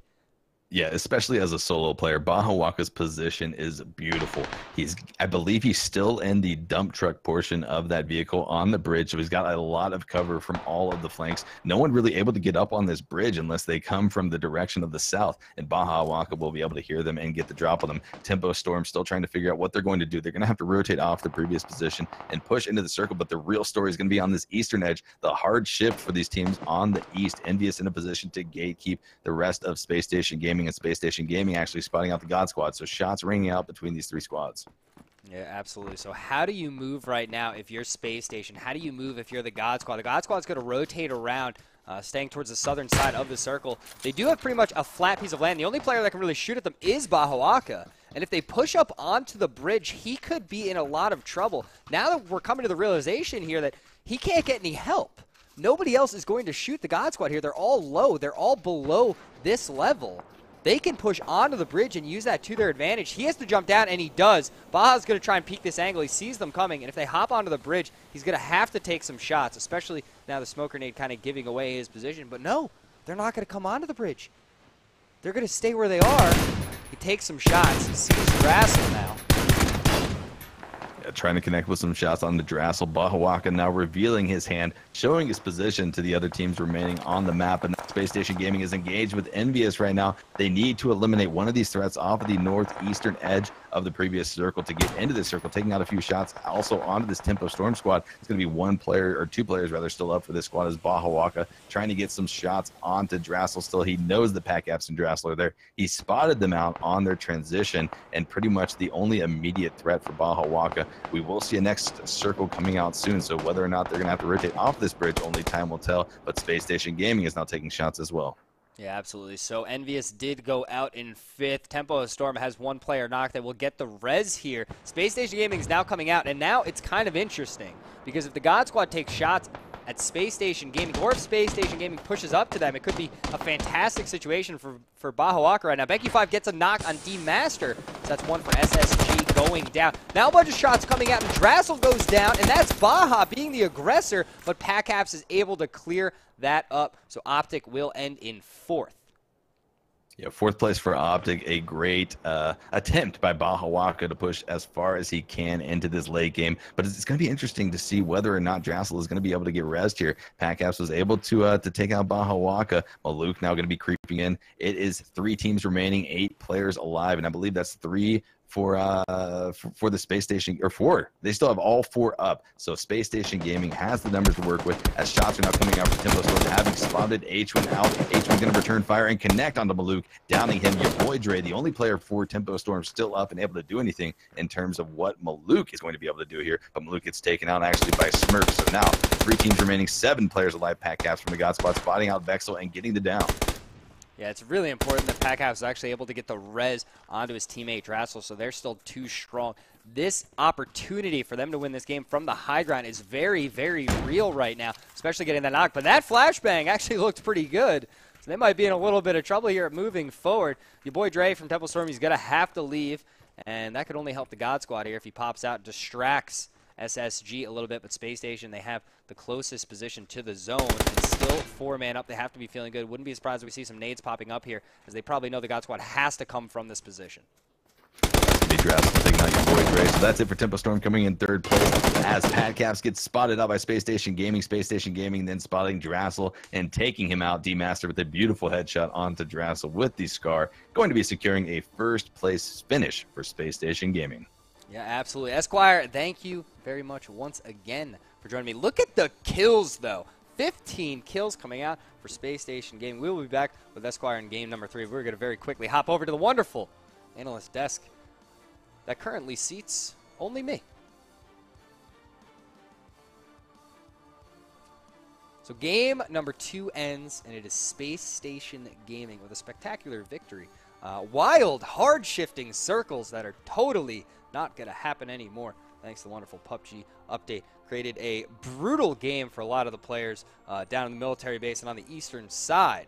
of the military island itself. Team Envious, we saw them push up onto the compound that Space Station Gaming was holding. They were unable to push all the way through a Space Station Gaming with the help of Tempo Storm, able to keep the pressure on and take them out, ending in 5th place. On top of that, we saw Optic, we saw Baja Waka, the solo player up on top of the bridge itself. He was trying to use the dump truck to his advantage, staying inside, and it was a great position, being favored by the zone. He peeked out, he took the shots, he downed Drassel, but Padcaps able to return with a quick headshot to put down Optic and give them a 4th place finish. And of course, in 3rd place, it was Tempo Storm under the bridge. Very quiet moving in from the west in the early game, but they found a way into the zone towards the late game, got under the bridge, and were holding down that position. And honestly, very, very well, getting a lot of downs and putting a lot of damage out on the other team. But unfortunately, it was really tough. It was a tough position to move out of. And for Tempo Storm, it did end in a 3rd place. And the God Squad, moving in from the south, they pushed over so many teams. It was actually incredibly impressive, moving over Nova to get into the zone, then through Optic, then on the way, pushed up, cleared out Baja Waka, took some more shots, helped out eliminating Tempo Storm, tried to peek over and get the kills onto Space Station Gaming, but the 4-man was too strong, and Game 2 belongs to SSG. That, of course, was game number 2. We have 2 more games here tonight for the NA Showdown series. We're going to do very quickly is we're going to take a couple-minute break. We're going to get all the players back in the lobby, recreate the game, and do it all over again. We will be right back.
Welcome back, everyone, to PUBG Online. Jabroni Mac here. Just finished game number 2 of the night, and that means we're actually through the halfway point of our season. Split number 2 is all done. And on that note, we are back with our in-game reporter, our on-field reporter, Mustache Dave. So let's kick it over to him right now.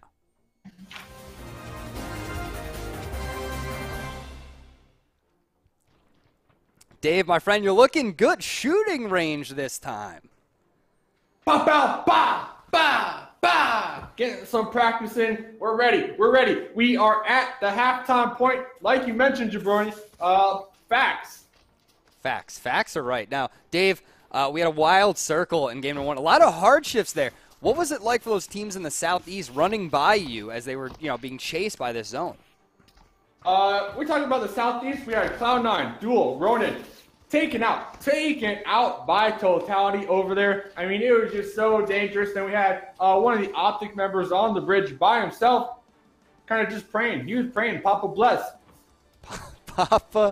Papa bless, man. That is what I'm talking about. Now, Dave, there's a couple teams here that have had a good night. Ghost Gaming won game number 1. Space Station Gaming in game number 2. Now, Space Station Gaming. 15 kills. 15 kills. And then God Squad, I believe, coming in second place with 15 kills as well. So, I mean, the top 2 teams. I know this was your question, Jabroni. 30 kills combined. Ooh, that was not my question, but I'll accept that as the answer.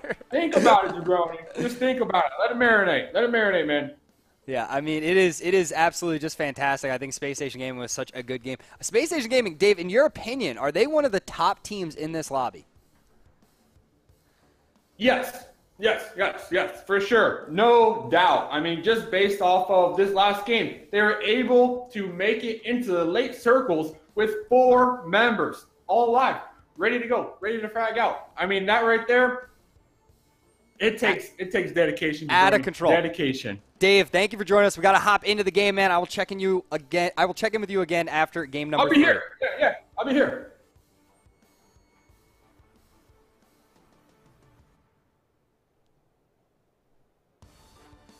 Ladies and gentlemen, NA Zone Mustache Dave on the appearance there. But we are back in game number 3 right now with Esquire. Esquire, that was a wild game too, man.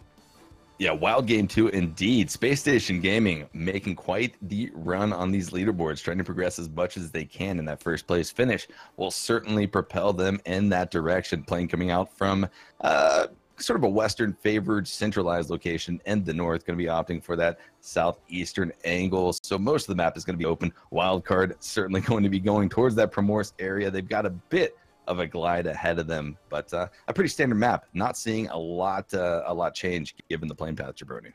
Yeah, absolutely. It's just one of those things, man. That was a friendly plane. That plane looked pretty good. You're going diagonally almost down the middle. Everyone can kind of jump out where they want to, no problem. And that is a little tempo storm. You see them up there? Are they teasing Zarky a little bit? Yeah, I mean, they might be teasing this Zarky area a little bit, Jabroni. Good point out with that. Optic going for North Georgia Pole. Safe Res still going. Actually, this Georgia Pole area is absolutely nuts right now. So many squads are scouting out this area. See if they can land there. 17 finds the Scar almost immediately. Awful iron sight, but trying to connect on the Sharko W, who's in a car, trying to get to that South Georgia Pole area that they know and love so much. Envious, though, trailing behind Jesse Lowell in a car. 17 is going to spot him out as well. So this South Georgia Pole area is absolutely packed. Yeah, there's absolutely nothing in this world like shooting an iron sight Scar. You can only see what is in that little circle, and absolutely nothing else. The shots coming out on it. Steezy from 17. These are tough shots, man. Zigging and zagging. A little wave runner there as he heads over to South Georgia Pole. That is now the home of Safe Res. But look at this. All of a sudden, Envy's back, man. Envy is back. They're at hospital. They're at crates. Caden over there to the east. Kaisuko heading over to the hospital right now. This could get a little heated once again. And the zone pops dead center up in the north. Up in the north, indeed. A lot of squads going to be liking this position. Possibly, though, not wildcard. Still transitioning down to that Primorsk area. They're going to be looting it. It's going to take a lot of time, though, because they have to transition right back up to the north to get back into the safe zone. Looking now at Pride, picking up some vehicles, splitting off from Sharpshot HD. So they're going to have the tools to make this transition. It's just going to cut into their loot time as well. But as we've seen in the past, wildcard is not afraid to take some early blue damage. So we might see that coming out from this team. Absolutely, Pride on their way. They got to head out, and it's it's one of those things. Once you commit to where you're looting and you're on your way. Even if the zone pops, you have to go, you have to get there, you have to loot, and then you're just going to have to rotate early. And it does hurt you. It is a huge problem because now wildcard, where they could have had 5 or 6 minutes of looting, that may be down to only 3 now. You see the clock rotating. They're not even here yet, and there's just 3 minutes left. Yeah, not even there yet. And also looking around the map, some tough transitions going to come off of that military island. Nova and the God Squad opting for those static drops. The God Squad over in the military proper base, and Nova in that Novo area. Going to have to transition, though, and they know that if anything plays out like Game 1 and Game 2, they possibly might be seeing that Ghost Gaming Squad on the Eastern Bridge playing a little bit of a gatekeeper role if they don't rotate out of that Melta area themselves. Totality, a little bit north of them, opting for a different location than we've seen from them in the last few weeks, not going to the Yasnaya area, not going to the Gadka area, but an interesting drop. You know what? It's one of those things, Esquire. Nova and Ghost, they have to be developing some sort of a rivalry here with their drop patterns. I mean, they're both NA teams. Obviously, this isn't the only league that they play in. But imagine, time and time again, dropping into a spot, and every single game you're coming into contact with the same team. Either they rotate past you or you rotate past them. And there's just no way around it because that is where you loot. That's what's happening between Nova and Ghost Gaming. And we've seen it twice so far today. A great fight in game number 1 that ended up with Ghost Gaming taking first place. And then the rotation from Ghost Gaming coming down south in game number 2 where Nova put out a ton of damage and really inconvenienced them.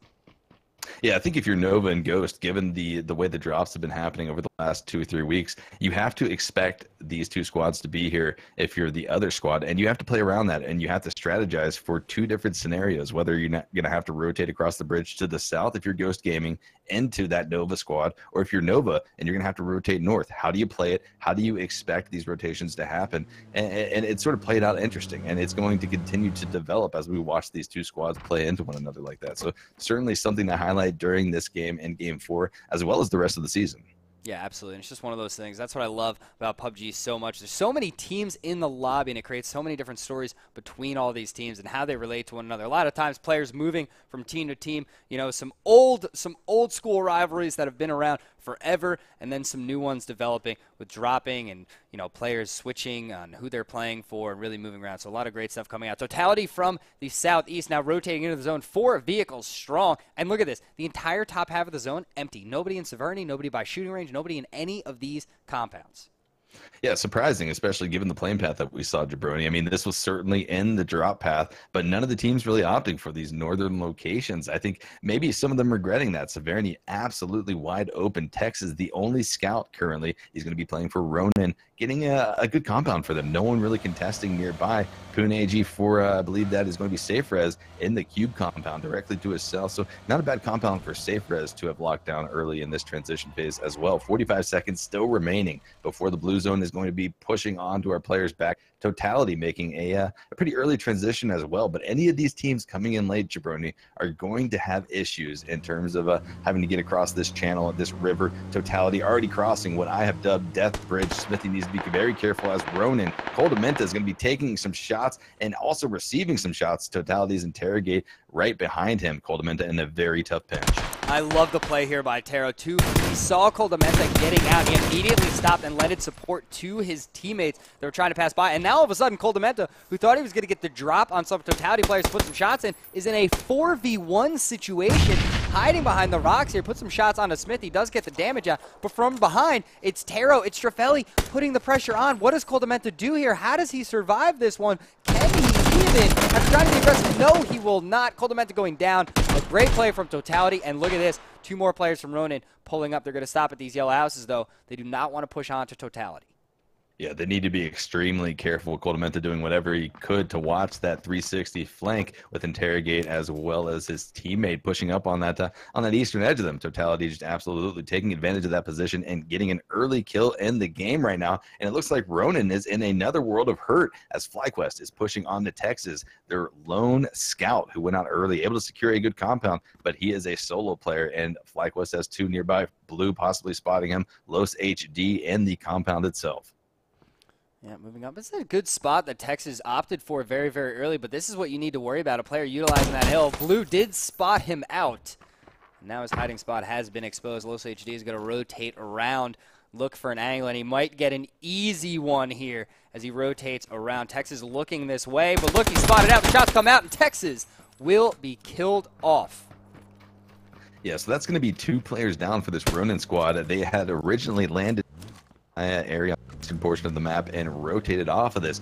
That was Texas going out pretty early, but just an unfortunate loss for them. Early transition phase already serving to be very deadly for Ronin Duck, and the only remaining teammate for this squad. We're going to be pushing around the northern end of that lake directly outside of Yesnaya, as Blue still trying to rain out some shots, spots out 17 and Optic trying to get a position in this circle as well. So a lot of teams sort of getting around this centralized location on the circle. Jabroni, what was previously empty is now beginning to get filled, and it's that northern side of this map. Yeah, and I'm terrified for Optic right now, running 4-man deep in this vehicle as they stop and get out. Del Hero, Hetror, and Baja. 17's going to drive up and scout it out a little bit, and he's looking, and it appears to be that he's heading right towards where Tempo is, kind of teasing that idea a little bit. 17's going to stop. He's going to turn around. We'll see what Optic does here. They stop. They may feel safe, but they did pinch themselves between 2 squads. Yeah, pinch between 2 squads. Dill Hero taking a lot of damage right there, down to about maybe 40% HP. But it looks like Hetror is going to be playing this a little bit aggressively, pushing onto the hill, revealing his position to Zampa, taking some shots now. Does he know, though, that Maluk and a few of the other members of Tempo Storm are dangerously close? Zampa connects with the beautiful shots at range onto Hetror. Going to be able to provide him with some sort of cover and support, but your boy Dre is coming around on the flank. Spots out Baja Waka, takes him down. This is Tempo Storm absolutely spoiling Optic's dream at a good place, winning game number 3. And 17 putting some shots on your boy Dre. They were nice shots. Your boy Dre had to back off, but look at Maluk. He's right next to him. He could be in a lot of trouble. He stops. He turns. He actually gets the knock onto Maluk. 17 doing a lot of damage here to Tempo Storm, keeping Optic's dreams alive. Ba and Hetror still down. Dill Hero getting the knock. Oh, no, it's Duck from Ronin. He got the knock on your boy Dre. He's saving Optic in this fight. All of a sudden, Optic can completely reset. Zampa and BenQ5, they're so far away. Can they even lend assistance? Yeah, Ronin, the squad that already lost 2 players so far this match, still playing kind of aggressively, given the fact that they are 2 men down, being a little bit of a referee on this fight. Tempo Storm and Optic both in a world of hurt, trying to get these reses off for their respective teammates. Hetror gets picked up, your boy Dre still bleeding out, Luke's still bleeding out as BenQ and Zampa start to approach from the north, trying to provide some sort of support. Smokes are going out for that, that cover, but need to be very careful. FlyQuest is pushing on top of Optic to the south, and they are going to be spotting them out now. Yeah, FlyQuest doing whatever they can, but Blue goes down right away, but does get a knock onto Hetror. Los HC and something still alive and pushing up. What can they do here? He's going to try and get a frag. 17 flanking around the left side there. You see him on your screen. Now they were pushing between all these teams. They were pinched. They were in trouble, but Optic has actually survived through this incredibly under so much pressure with the help of Ronin. Now they're pushing up onto FlyQuest, who have come out of this building, put the aggression on. Dill Hero does get knocked from Los HD, and that's going to be a huge hit to Optic right now. But Hetror did get res, so they're 3-man strong. Los HD now going down to Hetror, and now something from FlyQuest is all alone here as Microfry is still in the compound. Yeah, Optic playing absolutely insane right now, getting pinned between 2 squads and able to essentially fend off both of them. They are putting out damage left and right, pretty much almost disabling these squads right now. Blue very dangerously low as he's going to get picked up by something right now, but so many squads have opted to sort of referee and join into this battle, as we've seen Ronin as well as FlyQuest now join in on this fight. 4 squads engaged in this very tight area as more shots bringing out. Zampa pushing up, trying to get some shots out on this Optic squad. Yeah, Zampa, one of the most aggressive players we have in NA, pushing up, doing some more damage onto Optic. He's teasing it. So they're still pinched between FlyQuest and Tempo Storm. They've done a great job so far of staying alive, getting knocks, and surviving. But in this situation, how long can you possibly last? FlyQuest now backing off, heading back to the compound. Optic, they're still a little worried, though. They're still watching the northern side. Hetror going to go try and get a res. 17 does get knocked from Zampa as he tries to hold him off. Baja now pushing back. Can he trade this one out? No. 17 will be killed off. They're hiding behind the vehicle, and that looks like where they're going to stay. 3v3 now as Tempo moving up. Yeah, the numbers have evened out. Maluk taking down a little bit. Zampa taking some damage.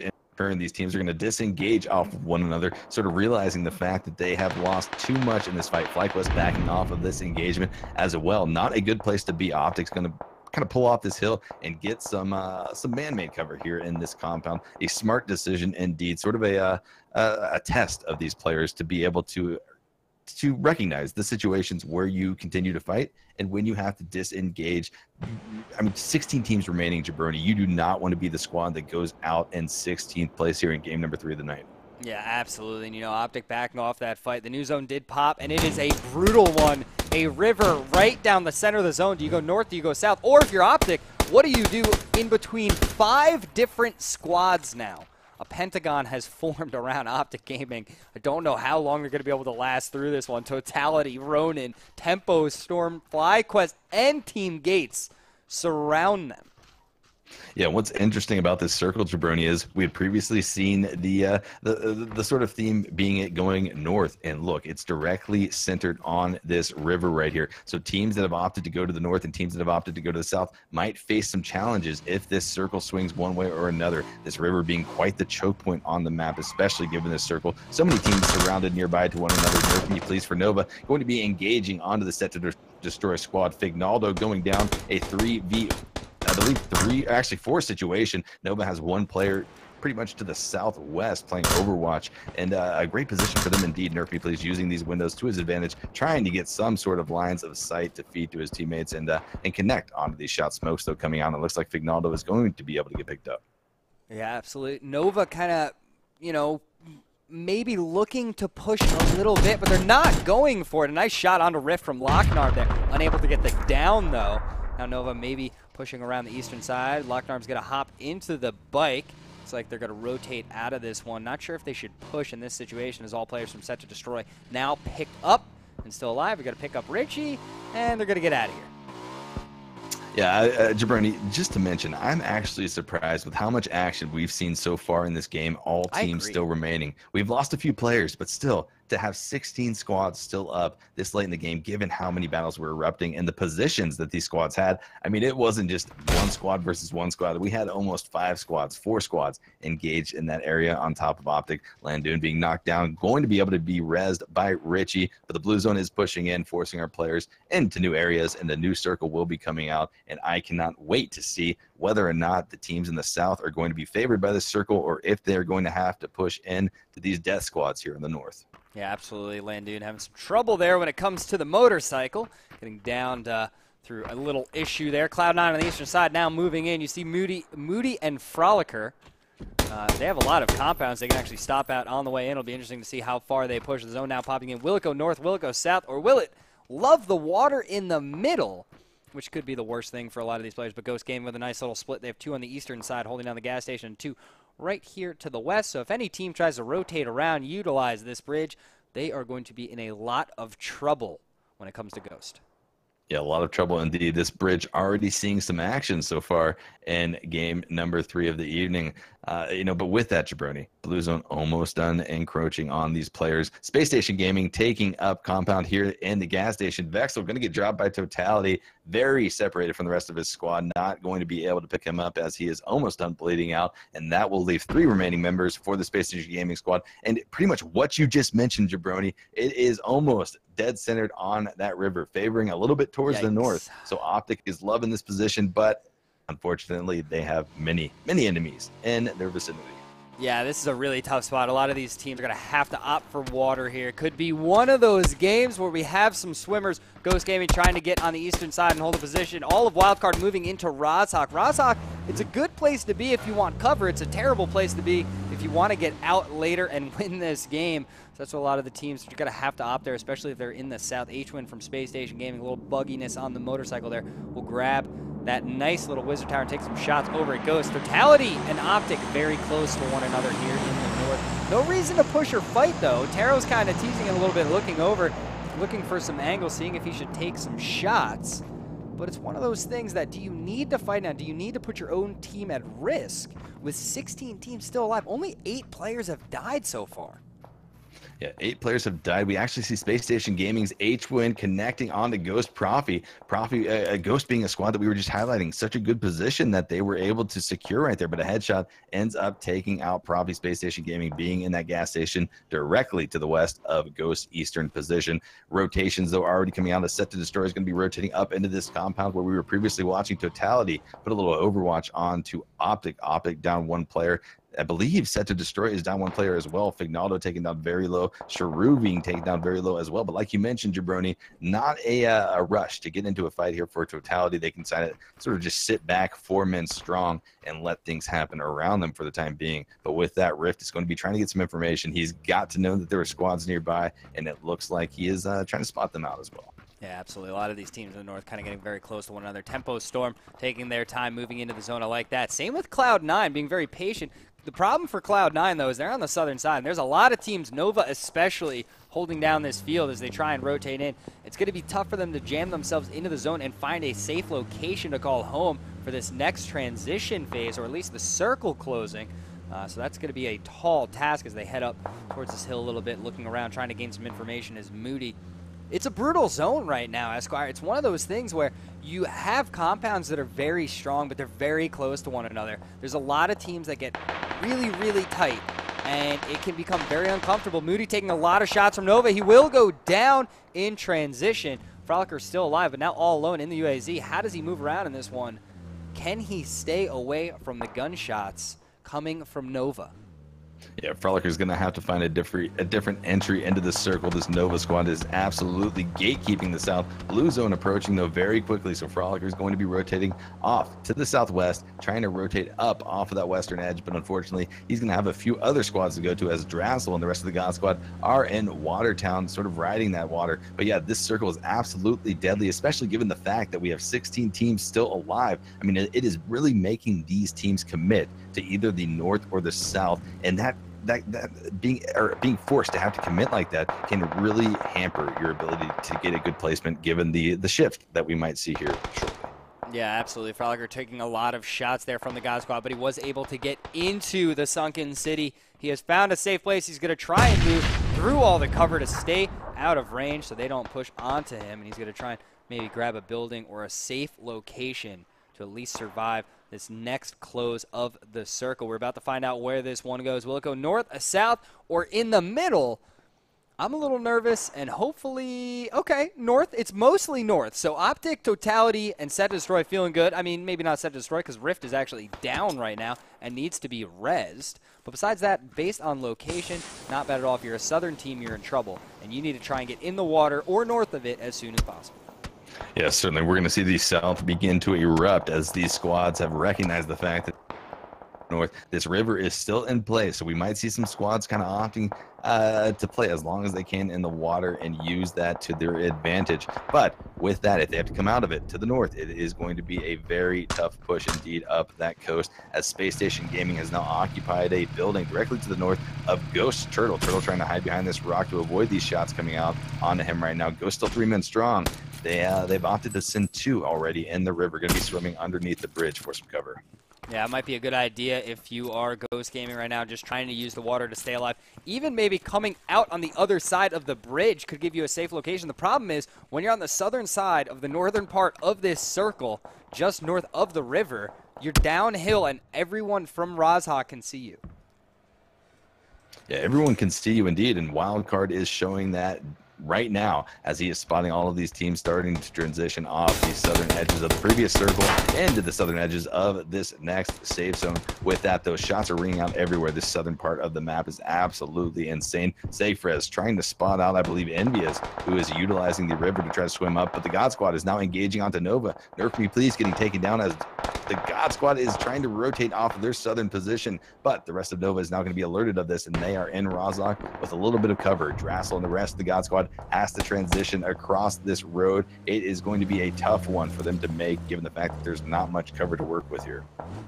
Yeah, absolutely. So we have all of our teams in Rozhok right now. Wildcard, you see the vehicle took some damage on the way. They're trying to gatekeep the God Squad out. They need to move up, though, and you need to be really assertive here. If you're one of these teams in the city, you want to gatekeep people out, but more importantly, you need to get into the zone. You need to find a safe place to go. Leaving the city later is going to be absolutely ruthless. Yeah, we have 4 squads currently in Rozhok right now. Let's taking some shots over at the God Squad right now. Directly to the east of that is a player from Set to Destroy. Directly to the west of Wildcard is Nova Esports. And just to the north of all of these squads, and pretty much on that warehouse hill, is going to be Duel, the 4-man squad still. pretty much observing all of this happen, and they are in the ultimate position to gatekeep these squads, being that they are north of everyone right now. And it looks like K-Mine's going to be trying to get some spots on this, as we do see downs coming out. Richie connecting on the pack caps, gets the full kill. So Nova just getting this is some absolute awesome shots right now, decimating this God Squad trying to transition off the south. Yeah, it's a great spot for Duel to be in right now. They can definitely survive for quite a while, holding these teams out. God Squad actually had a couple get into Rozhok. You see them running across right now, and there goes Little Prodigy. He goes down, so it's all up to Pistola time now. He's going to have to run through the onslaught. He is one shot away from death. Can he get a first aid off? No idea what Locknarm just threw that flashbang at. And now, oh no, it was a smoke grenade. He just chucked it away to try and get the frag out on a Pistola. He'll now find his way into a building, and he is safe in the new zone. So the God Squad's dreams still live. We still have 16 teams alive in this game. Yeah, absolutely insane. And with the square footage left in this game, Jabroni, it is going to be a bloodbath. These squads are going to be dropping like flies as this circle continues to shrink. Our next zone is going to be coming out right now as Team Gates has spotted some of these teams rotating off the southern edge. And look at that hard shift that we are going to have to make here. It is going down to the southeastern part of the previous circle. Ghost finding themselves in an all right position given the centrality of their location. But a lot of squads are going to be pushing into this now as we see fast rotations coming out the northern edge. Yeah, it's one of those situations, that's why I don't even know what a good location in this zone is. Like, if you're Space Station Gaming, you're in a good location because you're in and you're in a building, so you're safe, right? And then if you're Duel, you're in and you're in a building, so you're safe. But how do you leave any of those locations? Like, there's no good cover spot right now. It is basically just a big dip in the middle that is the river. It's uphill both ways. So every team trying to rotate in is going to be completely exposed moving into this zone. Yeah, I mean, you're absolutely right, Jabroni. With 16 teams remaining, no place is a good location, especially given this circle. Hetch, we're going to be down by FlyQuest. This Optic squad cannot escape being engaged on so far in game number 3 of the evening as FlyQuest continues to rain shots down, but they need to be careful. Totality is still to the northeast of this engagement. Going to be overwatching and now taking some shots onto FlyQuest. Yeah, absolutely. So I don't understand how we still have 16 teams alive. We do have players dropping. Kraken from Ronin dies, and if I'm not mistaken, that should leave them to just one player left. Set to destroy their end zone. Team Gates with a nice rotation. I like where they just moved to. They're downhill. The problem is they will take a lot of shots, most likely from Duel. So Mossy's going to stay up on top of the hill, which I do really, really like. They should be able to hold down that position. It shouldn't be too bad at all. BenQ 5, you see him from Tempo Storm moving in. Maluk and Zampa leading the way. Duck from Ronin. There he is all alone. He's going to have to rotate south through this zone. Can he get past Tempo Storm? That is the question. Yeah, that is the question indeed. 21 players. And our first team actually ends up going out, and that is God Squad, 16th place. Another team almost immediately eliminated. Going to be Ronin going out in 15th place. Jabroni teams are going to start dropping like flies now. We have over 20 players eliminated for the lobby before teams began to drop out. So FlyQuest still being engaged on. It looks like Totality is just overwatching this, watching Optic get pushed on, but just picking off what they can, totally refereeing this engagement. Yeah, absolutely. So you have Baja, Optic. He can peek out here and take some shots. FlyQuest is pushing on them very aggressively. It was Totality taking the shots. So what happens now? How does FlyQuest move in here? How do they get past Optic? Baja's going to throw a little smoke here. They obviously know he's inside with that flashbang. The smoke's not going to pop soon enough, though. They're right outside. Can he see them? Can he take the shots? He can. And he just kind of sprays out. Can he get any knocks here? He's taking a ton of damage. Tries the Brody. He's still alive, and he gets one. He gets two. But he will die off to the play zone. And Optic's dead. Insane plays coming out of Baja Waka. Unfortunately, wasn't able to capitalize on exact down, but a great effort nonetheless. That smoke pretty much providing Baja Waka the tools that he needed to almost execute onto that. Absolutely insane. Blue? With this circle coming out, though. What do you do, Jabroni? I'm sorry, but that was actually Blue who downed his teammate in the smoke, in the confusion. I thought Baja was able to get two of them, but I was wrong. That was pretty wild that just happened. If you want to toss that up very, very quickly once again here, we'll see this one kind of play out as we see some more teams moving. It's Duel actually coming down. So this is what happened here. You see Baja, he's taking the shots, he's spraying.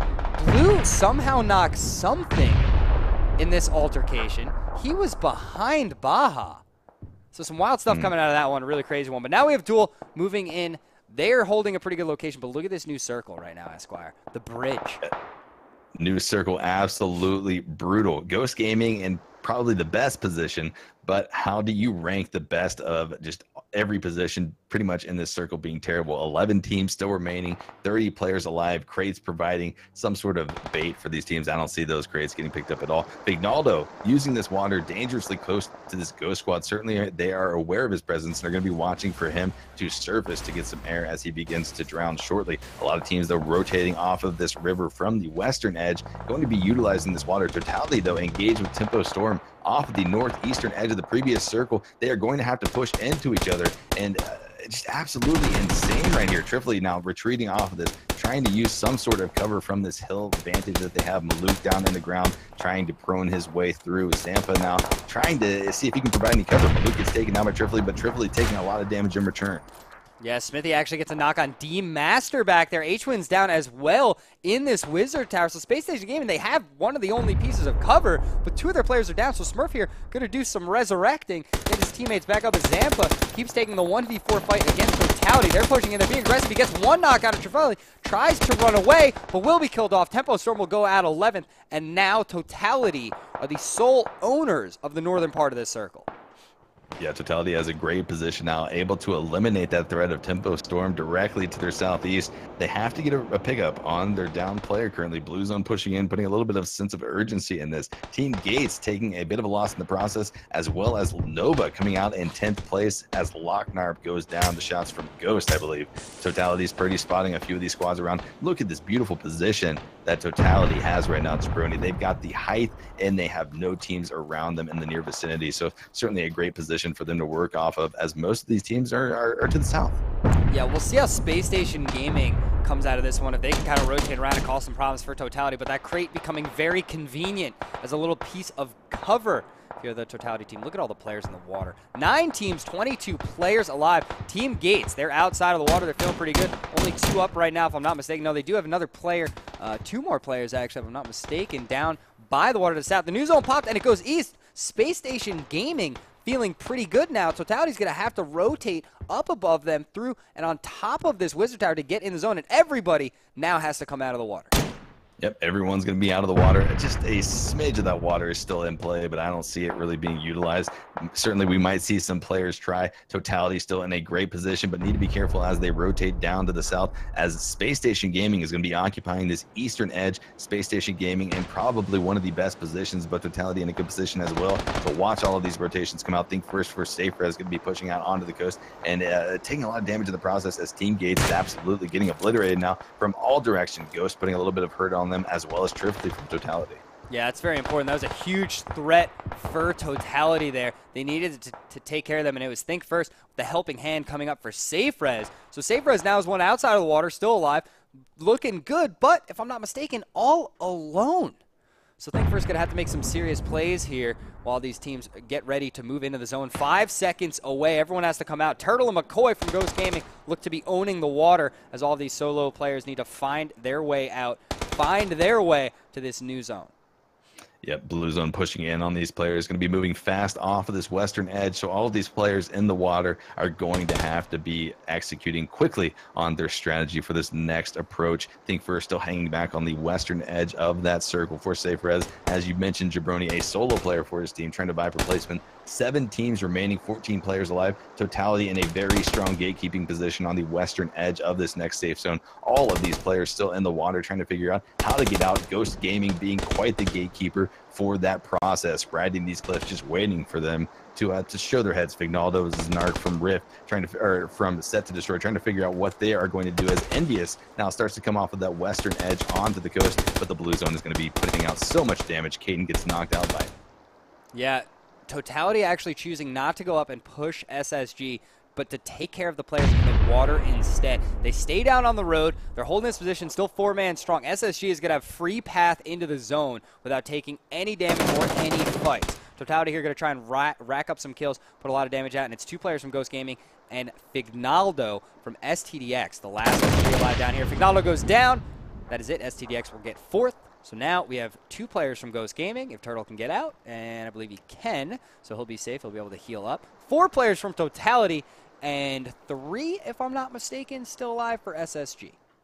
Yep, that's right. It is going to be a bloodbath now as the final three teams in the map are certainly aware of one another's presence. Ghost or Space Station Gaming, rather, playing this Eastern Edge, just letting things erupt around them. You mentioned Jabroni. I mean, they didn't have anyone pushing on top of them. They just had to sit back and let the river really play the distraction for Ghost Gaming down here to the South Ghost. Now trying to figure out, they've got a tough transition ahead of them as Totality is going to be watching these cliffs right now. But I mean, what exactly do you do here? Once was 16 teams in the lobby just a few minutes ago, has now been whittled down to finally 3 teams. Yeah, what do you do if you're Ghost Gaming? You wait. That's what you do. You do absolutely nothing, and you hope that these two teams fight. It's very unlikely that they push down into the rocks. You see the one player from SSG kind of keeping an eye on it a little bit. Wouldn't be surprised if he spots out Turtle. But look at Totality. They're rotating around to the north. They're trying to get the high ground. This could be a huge problem because Smurf prone right there. D-Master prone, running up on top of them. They may see you first. They may get a couple of quick downs.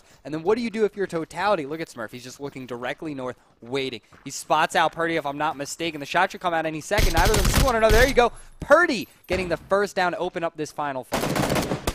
Yeah, Purdy's got his eyes open. A beautiful spot onto Smurf there in the ground. Very hard, but Purdy was able to pick up on it and capitalize. Took a lot of damage in the process. And look at that, D-Master able to get a knock on the Trifly, but not before the Blue Zone puts out a lot of damage onto him. And Purdy gets the final kill right there. Still 3 teams up, 7 players alive, as Ghost Gaming has 2. Space Station Gaming, though, absolutely whittled down. They only have H-Win up now. 1 player for them. What once was 3 is now down to 1, and they will have to figure out how to adjust their strategy, given the fact that they are completely outnumbered by the 2 remaining squads in this lobby. Nice shot there by Turtle onto the head of Taro of Totality. So Totality, they have the high ground. This is the final circle. No more will pop, meaning that we will sit here until either one team wins or the 3-minute timer completes itself, and when a little asterisk will appear on the map, and all players will have to run to it or kill one another to figure out who the winner is. So now we have 3 from Totality. We have 1 player from SSG and 2 players from Ghost Gaming, McCoy and Turtle. You see, they know that H-Win is over here somewhere. They saw that fight kind of break out. They heard the shots. Can they figure out where he is? And if you're H-Win, is there any reason to move? Yeah, I mean, I really don't think there is. Basically, if you're one of the teams that knows you're outnumbered, like Ghost Gaming and H-Win both know that they are, you pretty much wait for the other squad to get engaged on by this Totality squad and try to play off of that. But with that, I mean, you're sort of putting yourself at a disadvantage by not capitalizing on your threats nearby, being that H-Win's in a position to take out this Ghost Gaming squad. A 1v2 is not that far-fetched given what we've seen here in competitive, but a 1v4 or a 1v3 rather, or a 2v3 is the odds change a little bit, and Totality sort of takes that if you're looking at odds itself. But Totality's Interrogate, Smithy, and Purdy are now split up. They have quite a hold, quite a firing line on the northern edge of the circle. Going to be waiting to see if they can see anything. But like you said, Jabroni, these teams just wait it out and wait for something to happen that opens up an opportunity for them. Yeah, it's just one of those things. What do you do in this situation? Everyone just kind of lays prone and you wait. The frags, the smokes, they've already come out. And nothing happened. Nobody died. All these players are still alive. We still have 6. This is what the scene of this circle is going to be until the asterisk pops.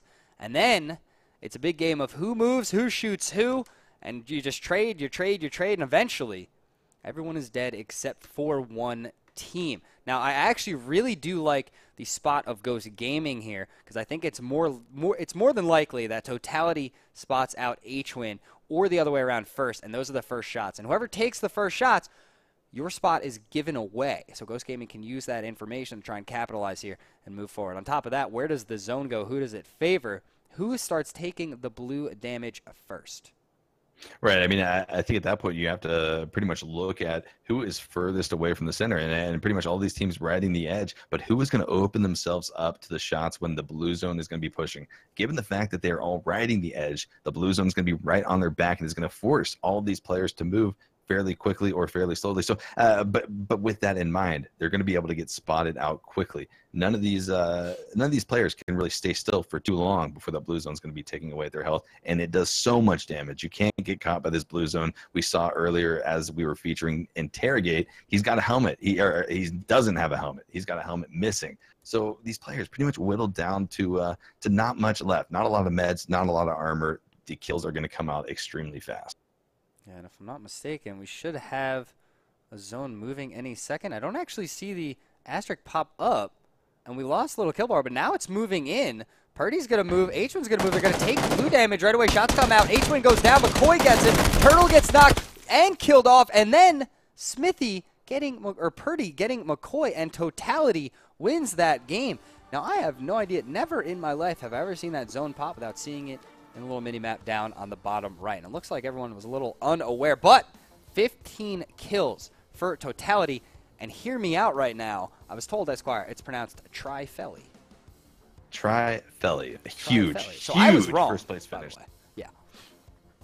But it is one of those things. So game number 3 ends. Totality gaining the win there. Esquire, thank you once again. I will join you again in game number 4. We're going to back it out to the desk and the analysts, which are just me. But, you know, it's whatever. I'm the analysts, plural. So game 3 ends, and it is a brutal, horrific zone filled with water for what might be the 3rd time today out of 7 games. Pretty wild stuff going on here in PUBG. Yes, and Totality coming out on top on game number 3. You know, it was an interesting zone, and it was tough, especially for those teams in the south moving through, trying to get through Rossau. It all started off immediately with action when we saw Optic, Tempo, in a big fight. FlyQuest was involved. A lot of teams taking the shots back and forth. So many downs coming out, but nobody being eliminated. No team getting those last couple places for what seemed to be 15 to 20 minutes. As the zone kept going, the circle came to the realization that it loved water more and more and more. It became a brutal thing, and a lot of teams did have to jump in. Ghost Gaming was one of them that made that jump. On top of that, Space Station Gaming was one of the teams that did not. Space Station, trying to move into the zone, was spotted out by Totality, who rotated around the northern side of one of the final zones and was able to take out 2. So it all came down to H-Win. When the final circle popped, stands up, gets shot immediately, and SSG takes 3rd place. Ghost Gaming trying to do what they can, but the 3-man of Totality was too much. So Ghost Gaming takes 2nd. Totality with 15 kills will take 1st. That, of course, was game number 3. We have one more game here for you tonight on PUBG Online, the NA Showdown series. What we're going to do is we're going to cut to a couple-minute break, and when we come back, the lobby will be set up, the players will get in, and we will play our final game.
Creeping through the shadows and the corners of your mind. I go where the wind blows. I run but I don't hide. I hear the call of the wild, whispering the name. No, I can't be tamed. My heart belongs to the night. I'm alone, I'm alone, I'm a lone wolf. I'm a lone wolf. I'm a lone wolf. I'm a lone wolf. I'm a lone wolf. I'm a lone wolf.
Sit tight while I'm about my ways.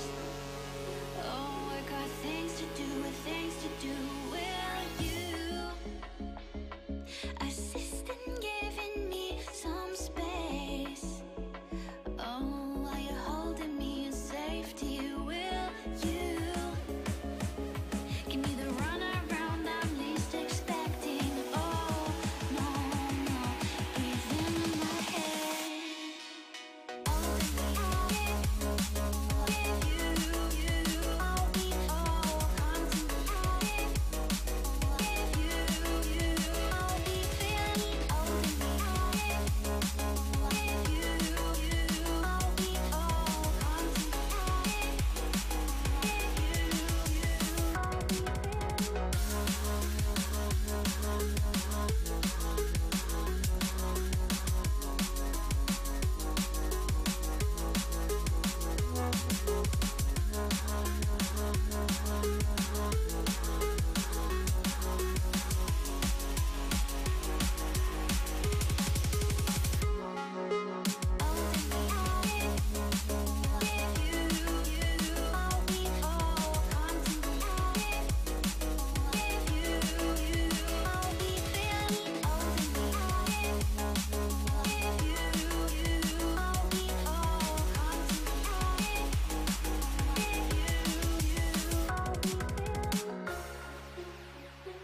I have always been consumed with passion,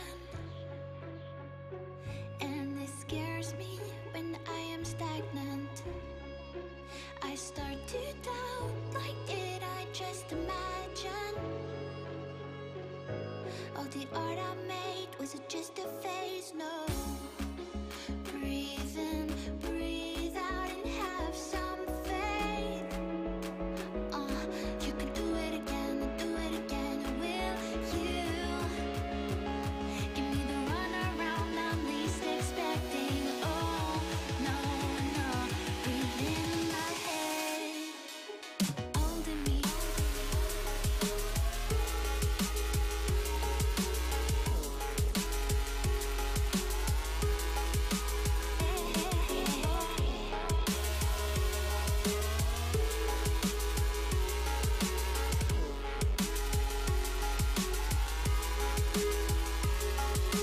Holding me.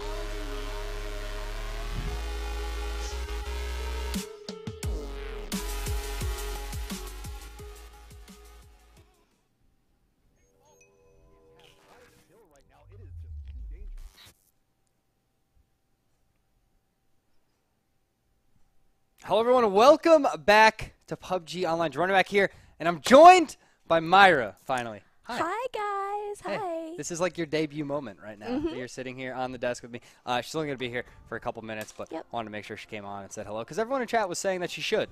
And I think that's very, very important. So, Myra, I'm going to ask you two questions right now. Okay. Okay? What do you think about water circles? I think they're horrible. Oh, okay. Yeah. Yeah, that's pretty good. We just had a pretty bad one. Game number 3. Nothing So- new. Yeah, well, nothing new. Yeah, we've had some rough circles today. Yes, we have. It's been an awful time. Water's always tough. Water's always. Hey, but it gives everyone a chance to win. All 85 players that could just swim for the entire game. And on top of that, it was Totality that won game number 3. What do you think of the Totality squad so far this season? They looked pretty good in the last game. I love Totality. I love their team. I love their squad. I think they kill it. Okay. Well, on that note, it is now time for me and Myra to cut to our on-field reporter, Mr. Mustache Dave.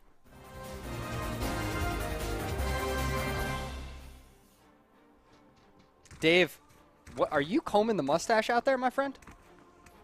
Hey, you gotta look fresh. You gotta look super clean, my man. How's it going, Jabroni? How's it going? It's going good. Just so you know, I'm joined here by Myra right now. Hi, Dave. Hey, bada bing, bada boom, masaba. Bada bing. Dave, you're my absolute favorite. What's it like right now out there? What's the mentality for these players after that brutal water circle? The mentality, honestly, we want it again. We want some more water in here. God. We saw this circle here. I saw. Dave. I mean, it's rough out there. It's windy. It's a brutal time. Clearly, we might lose Mustang. Dave is just having internet problems. It's raining out here. It's raining. My Dave check- is the Mike check. Yeah, you're fine. You're hot. I can still hear you, but I can't see you anymore, Dave. We're gonna try and get you back right now. It's been real. There he is. Yay! Woo, man, it's crazy. It's crazy out here. It's crazy. Is it It's a hard storming? life, What are we jabroni. doing? But I'm doing my best, man. Yeah, I thought we turned off the weather out there, but it looks like it's definitely affecting you and your feed right now. Could be a tough time. Very windy. Very windy. Dave, I ask you this all the time. What is the Mustache Dave team to look out for in game number 4 here? Honestly, after this previous game, Space Station Gaming taking Okay. third place again and a first place. I'm rooting for them. They're looking good. They're looking strong, and they are always in the final circles, jabroni. All right, Dave, thank you for joining us. We're going to hop into the game, but we're still here with Myra for a second.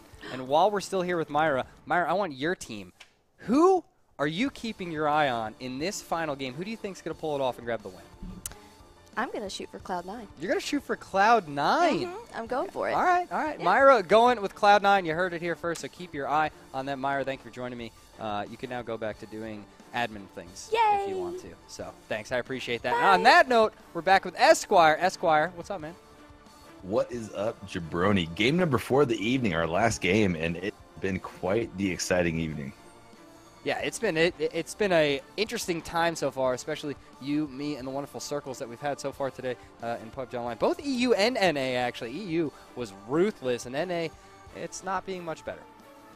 Yeah, not much better at all. The playing path, though, pretty good. Coming out of the western coast, just above the South Georgia Pole area, heading over there. Pretty steady angle towards the Lipovka area. So our players are going to be able to spread out around the map. All locations are pretty much accessible as we see a little bit of a shift back to game number 1 and game number 2 drop positions. Tempo Storm heading over to the west. Wildcard still going for that a promotion type area, it looks like, but shots already coming out as Envious has expected Safe Rest to land in that South Georgia Pole area, and they have spotted them out. Yeah, it's one of those things, man. They're just never going to stop shooting at one another. Very uncomfortable. But look at who's stuck in that zone. That's Tumai from Wildcard Gaming driving around over there by Envy. May cruise right past Caden here. Don't know if Caden has the opportunity to actually find an AR to put some good shots on. Maybe not, as Tumai will be able to group up with the rest of his team.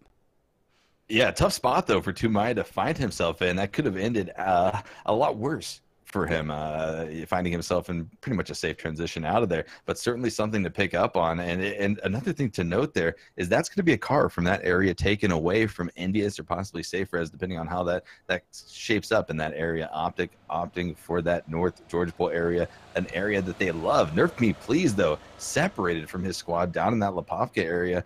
Looks like they're actually making that transition right now. Didn't land there originally. Going to be taking some cars from the mainland, opting to possibly not even take this UAS or maybe ride the coast all the way to the bridge and then come up, as they didn't see any boats nearby. Little Prodigy from the other squad, the God Squad, that lands on the military island, making this transition as well. And this squad is in a little bit of a bind. The other 3 teammates for the God Squad don't seem to have vehicles.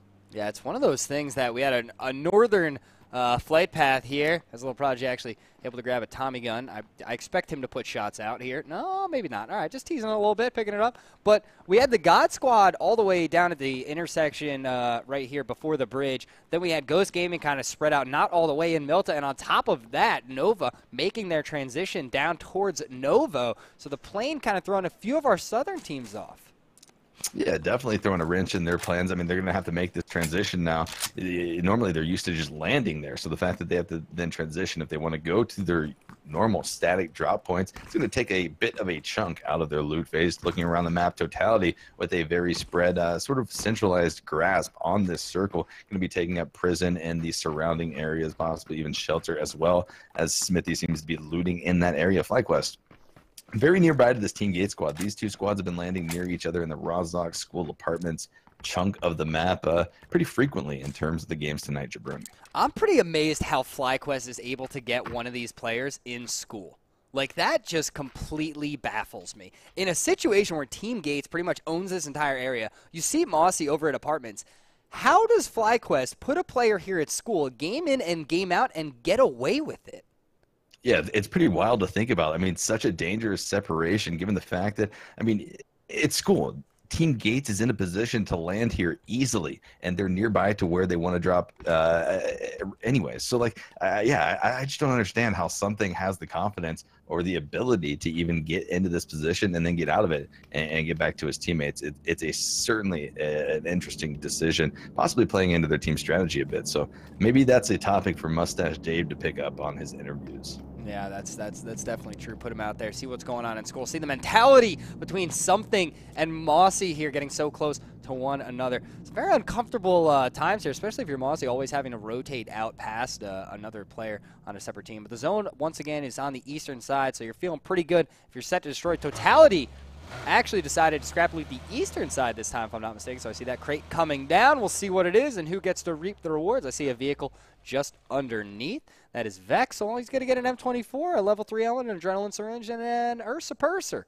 Good old AR. Yeah, pretty nice, nice crate there, and it looks like it's going to be uncontested. So Vex is going to be able to reap the rewards that are inside of this crate.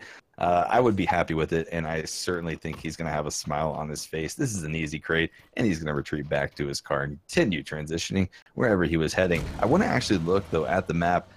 What was interesting, Jabroni, to look at is the fact that Ghost Gaming, who had previously been landing in that Milta area, possibly even a little bit south of Milta, they had an issue to worry about, and that issue was the God Squad, who didn't get to go to their military proper position. So they're going to be pretty much directly on them. We could see Ghost almost in a slight pinch on this 4-man God Squad team. Balak a little bit separated from the other 3 members of Ghost Gaming in Milta. Yeah, absolutely. So little Prodigy down here. He's got the AK. He's looking around, trying to get the information. Team number 10 has a little player down there. That's Ghost Gaming. And the God Squad kind of pushing in that direction. They don't like this at all, as Balak is all alone.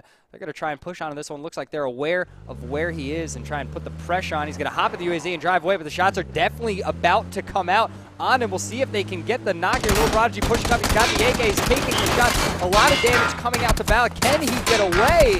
Zig and zag and move and keep driving. One tire goes. He spins around. He's going to have to hop out of the vehicle here, and now he's in a 4v1 situation. Yeah, and little Prodigy was so close with that AK-47. He took that vehicle down to about maybe 10% HP. Balak was so lucky to get out of there, but he's not out of there yet as shots are raining out. The God Squad has spotted him in his retreat off of this engagement, and they are going to be connecting Pat caps with these shots from the M16, going to be taking down Balak. And what do you do here if you're Ghost Gaming? Ghost Gaming performing so well in the evening, but losing so much so early. McCoy, Profi, and Turtle so far away, and it looks like that is going to be Balak going out as the first player down in match number 4.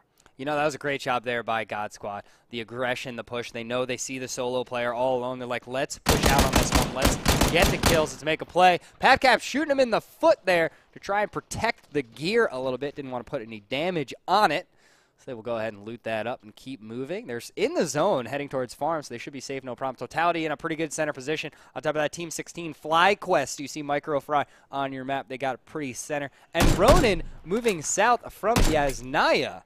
Should be all right. Pretty center location in the zone.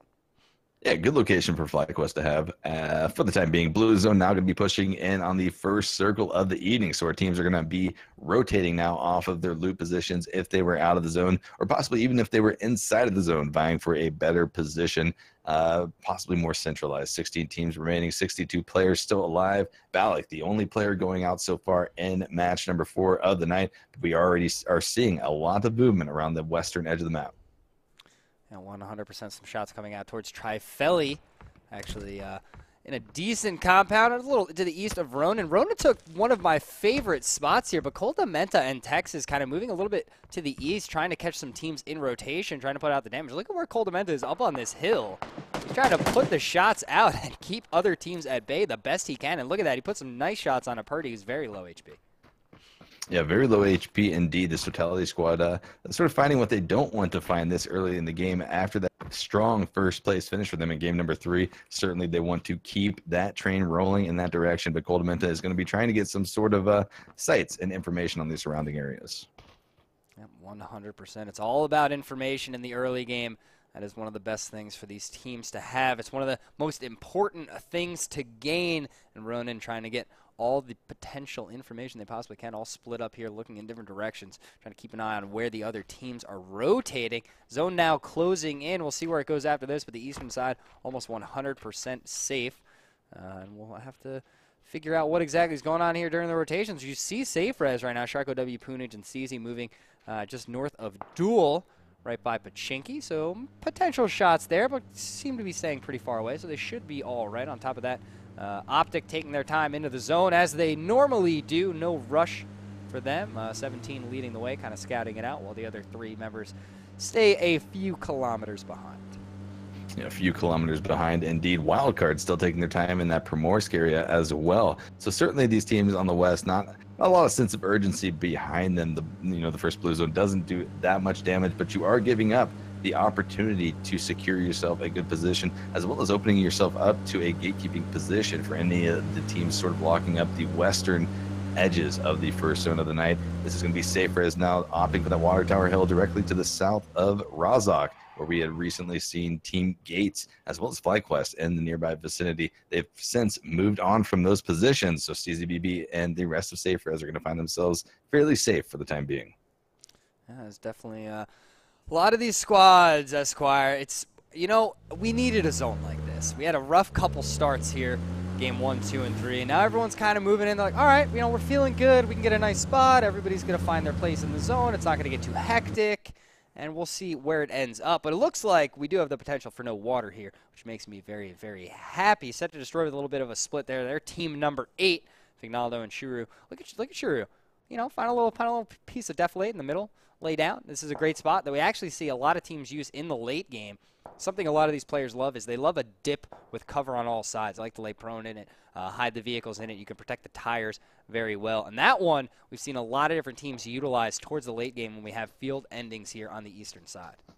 Yeah, that position has been highlighted so frequently in the last few weeks in competitive play. I mean, we've seen Tipo Storm frag out from there, and so many other teams. It's just such a solid position, given what you're able to look at, and sort of the natural cover that presents itself in that position as well. But Blue Zone almost done with its first transition, so we will see a second circle coming out shortly as more and more of these teams are beginning to sort of congregate towards the centralized positions of this circle. Tempo Storm, though, still very spread out and very much so in the blue, as Wildcard has ended up sort of leapfrogging them, though. But look at this. The God Squad has ended up running into the remaining 3 members of Ghost, and Ghost is capitalizing on this, getting an early down in this engagement, evening the odds down to a 3v3 situation as McCoy is trying to connect with his M16 shots on the pack caps.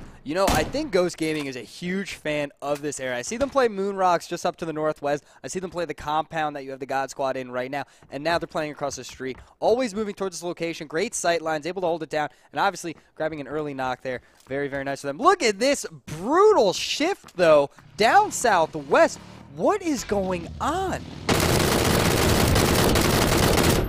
Yeah, absolutely insane. The DP-28, the car killer, going to be coming out strong for Frolicker of Cloud9, able to explode that vehicle and take out Kickstart in that explosion. A tough transition right now for Wildcard as they are running into Envious as well. Prad's going to be retreating off of that push, noticing that he is severely outnumbered. Sharp Shot doing the exact same. Going to be pulling off to this compound directly to the west of where Envious is now taking up shelter. A lot of teams now rotating off of their previous positions. FlyQuest finding themselves in a little bit of an interesting spot as well, able to get a down on to Cole Dementa of Ronin, but Texas and Duck are going to be coming around this compound trying to spot out Microfry and Los HD while they try to revive Blue.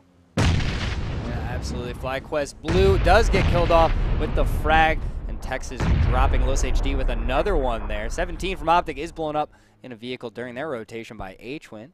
So they're still moving in the zone. Ronin grabbing some quick reses here, as is FlyQuest. This fight may continue. Don't really see how FlyQuest hops in the vehicle and backs out of this one. In a tough spot right now, especially the fact that you have a couple players from Team Gates down to the southwest. They're going to be able to overlook this entire thing. Something Microfry Blue, they could be in a lot of trouble here in a couple seconds. Yeah, finding themselves in a bit of a tough spot. They might see themselves seeing some more damage come out on both teams, actually. This is going to be a very interesting engagement. Able to get up, or not able to get up Blue. I mean, so Microfry and Los HD pretty much trying to figure out what they can do. Smokes are now coming out. A 4-man squad of Ronin going to be trying to take out FlyQuest. And look at this directly to the southwest is going to be, I believe that's Team Gates. So Team Gates now colliding into this FlyQuest squad. They had no agreement. They knew they were near each other from the early game, and Mossy trying to capitalize on this now, raining down some damage onto something. Yeah, something's in a lot of trouble here. He's one shot away from going down. If Mossy can connect, and he still needs to keep moving because Ronan on the other side is going to put more shots out. He's trying to get a knock to give himself some breathing room. Something now all alone. The last remaining member, the other vehicle has gone down with all 3 members, and that is it for something. FlyQuest, your first team eliminated in game number 4.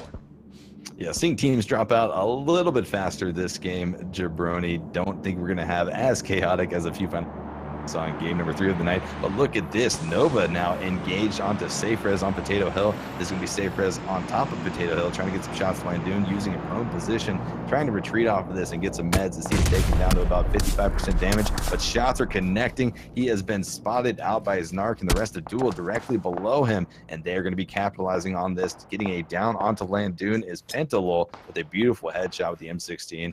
Or with the M16 actually. K-Mine then connecting with the Car 98 onto Landoon to get the kill. This is going to be Richie now retreating off of this, trying to get away from these firing squads. 4 men up for Duel, and that is a lot of damage potentially to come out. Duel now spotting Safe Res.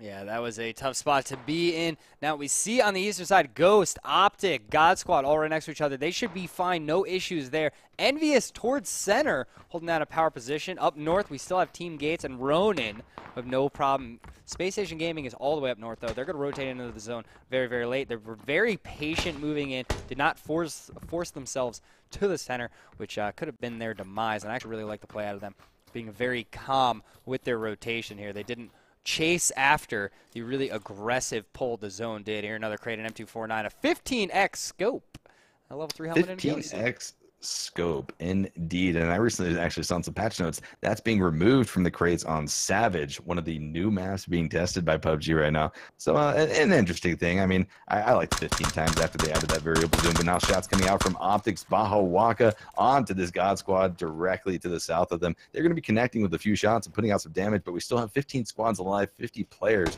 So certainly no one really wanting to overcommit with this many teams still in the running. Don't want to end up with a bad placement in the 4th game of the evening.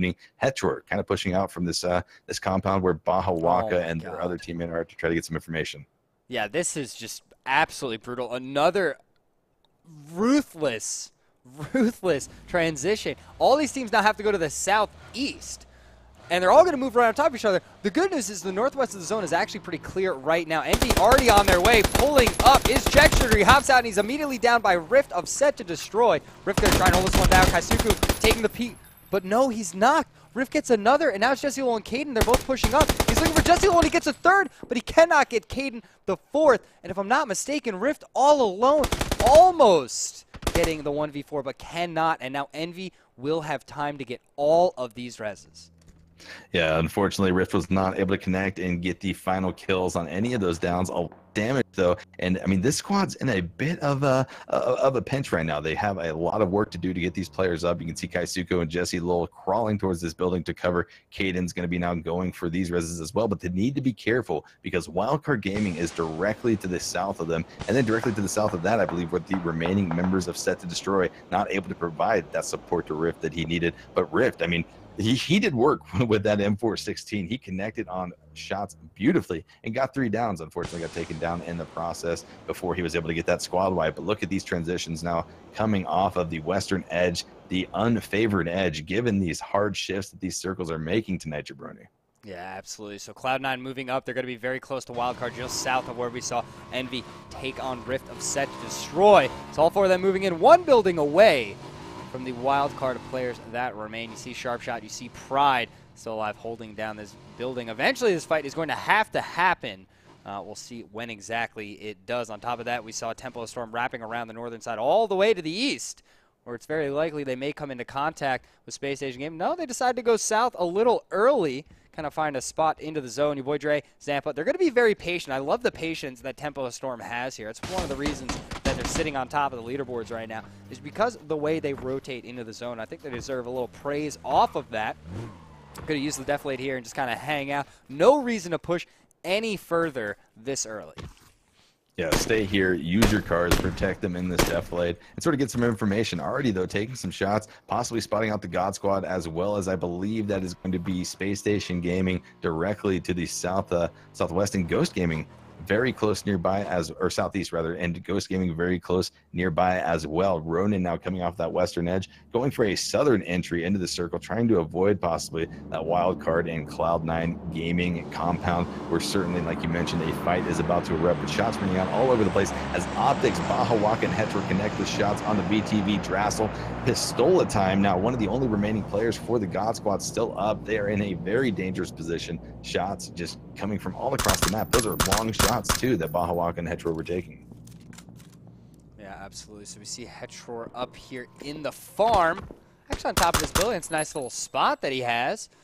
It should be good as long as no one sees him from uphill, in which case he could be in a lot of trouble. We see Trifelli and Totality moving in just south of them. Optic kind of being very patient here. They're going to have to hold this one off. They're in a decent spot in the zone, and it's one of those things where now you have your warehouse. Let's hang out. Let's not be too aggressive. We have Dill Hero over that can provide information, more importantly, and cover. And he's pretty center circle. The zone here about to pop. We'll see where this one goes. Cloud9 actually had one player down there at solid FPS. He got knocked by Texas of Ronin, who actually got knocked himself. So he's now being picked up, if I'm not mistaken. So Ronin will still be 4-man strong. The new zone pops, and let's check it out on the map. Which edge does it favor?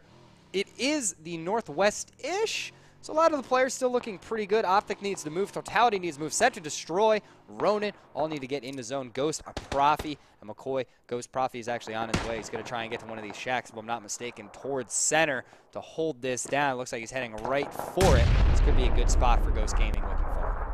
Yes, certainly Profi on a very aggressive scout. Might be running into a few squads, though. He's been spotted hero and is going to be taking some damage. But yeah, I mean, a lot of squads just putting in work right now. 15 teams still remaining, so a lot of these squads been able to survive into the very, very late stages of this game, Jabroni. And looking right now, SafeRez getting engaged on by this Team Gate squad. They've got the eyes on them. Grenades are coming out. They're getting dangerously close to Biz, but not close enough to put out the intended damage. 4 men up still for this Team Gate squad against 3 men from SafeRez. And Punaji gets connected on, and that is going to be dual coming around on the flank, able to connect on the Punaji, takes him out. Sharko W and Steezy BB now trying to figure out how to rotate off of this and evade these aggressive shots coming out from all of these squads rotating in on the north.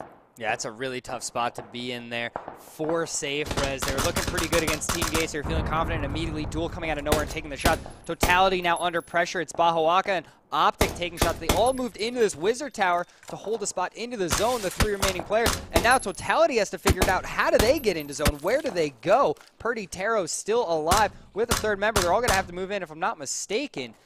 They still have one over there, and that's Trifelli, the sub for this evening. So what do you do here? Do you rotate west like Purdy is? It looks like that's what they're going to try and do. They have a bike, a 3-seater though, so it's not optimal. They're going to have to try and rotate into this one, maybe moving west and then north, try and get above Optic, which is very possible.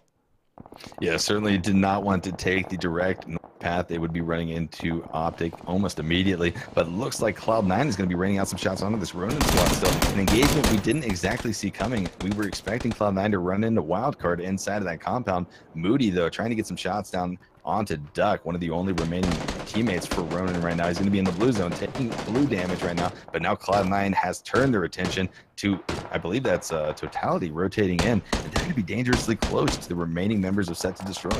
Yeah, this is really tough for Totality. I don't really see how they're rotating here safely. A ton of shots coming out into Taro. They're not even in the zone yet where they are, so the shots are going to continue from Cloud9. Taro here, he's going to try and set up the best he can, but all they can do is hide behind a tree and pray right now that something happens and distracts Cloud9. They're going to throw out the smokes, which may help. They're going to try and run in. We'll see what happens.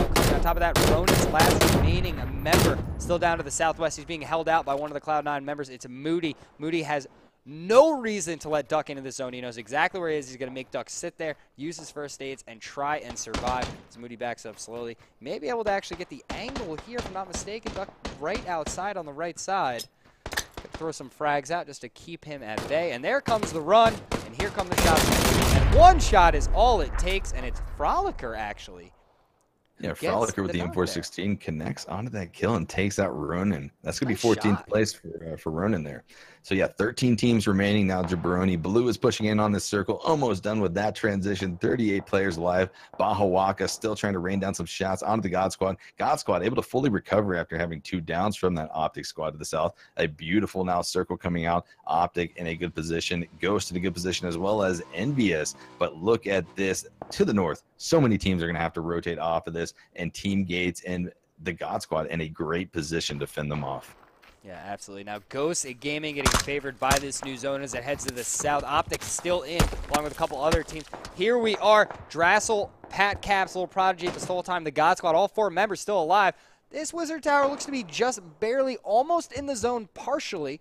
So they may be able to stay inside here and kind of utilize it as they take some shots up at SSG. Move to rotate into the zone. SSG really close to the edge, along with Tempo Storm up to the north of the God Squad. So these 2 teams are going to have to try and sneak their way in or fight their way in to try and find that safe location.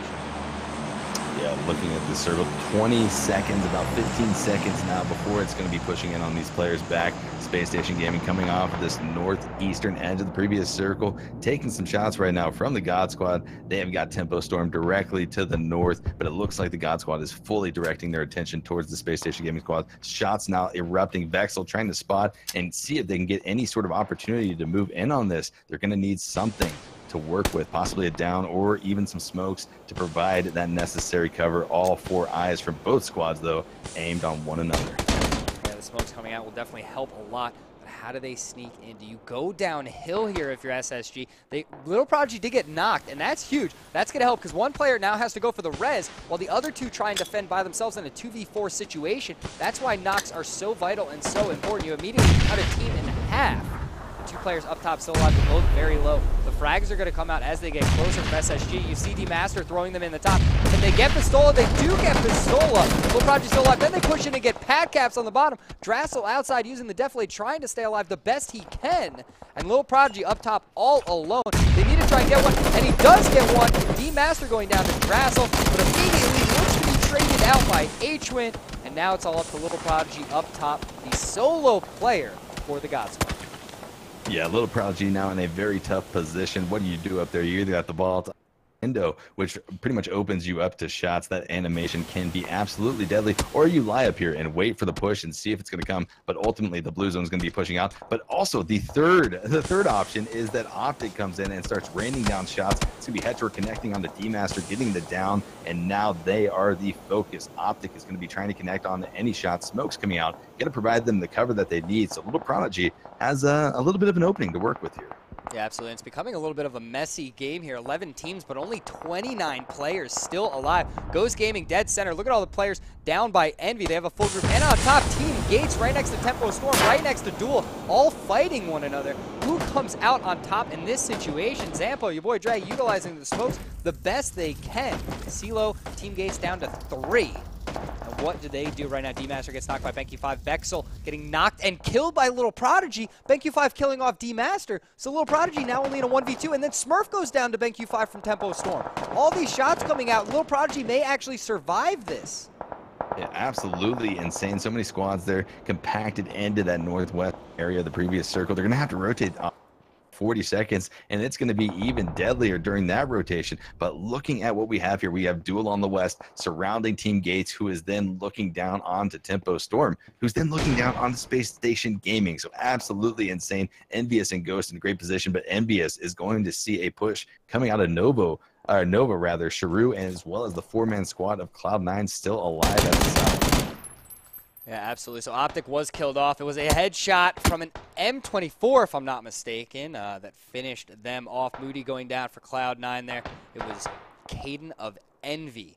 So a lot of teams here in this little corner right now. You see Cloud9 team number 13. On top of that, STDX team 8 has one there. It's Shuru. Richie from Nova, their last remaining member. And then all 4 players of Caden up in the north of this compound. Zampa getting knocked on the base. Look at where Zampa is right now, taking the shots on CeeLo. How do you defend this? He tries to take the side, but it's your boy Dre able to get the knock and finish him off. And now it's all up to Mortify, the final player left for Team Gates, and Tempo Storm right above him.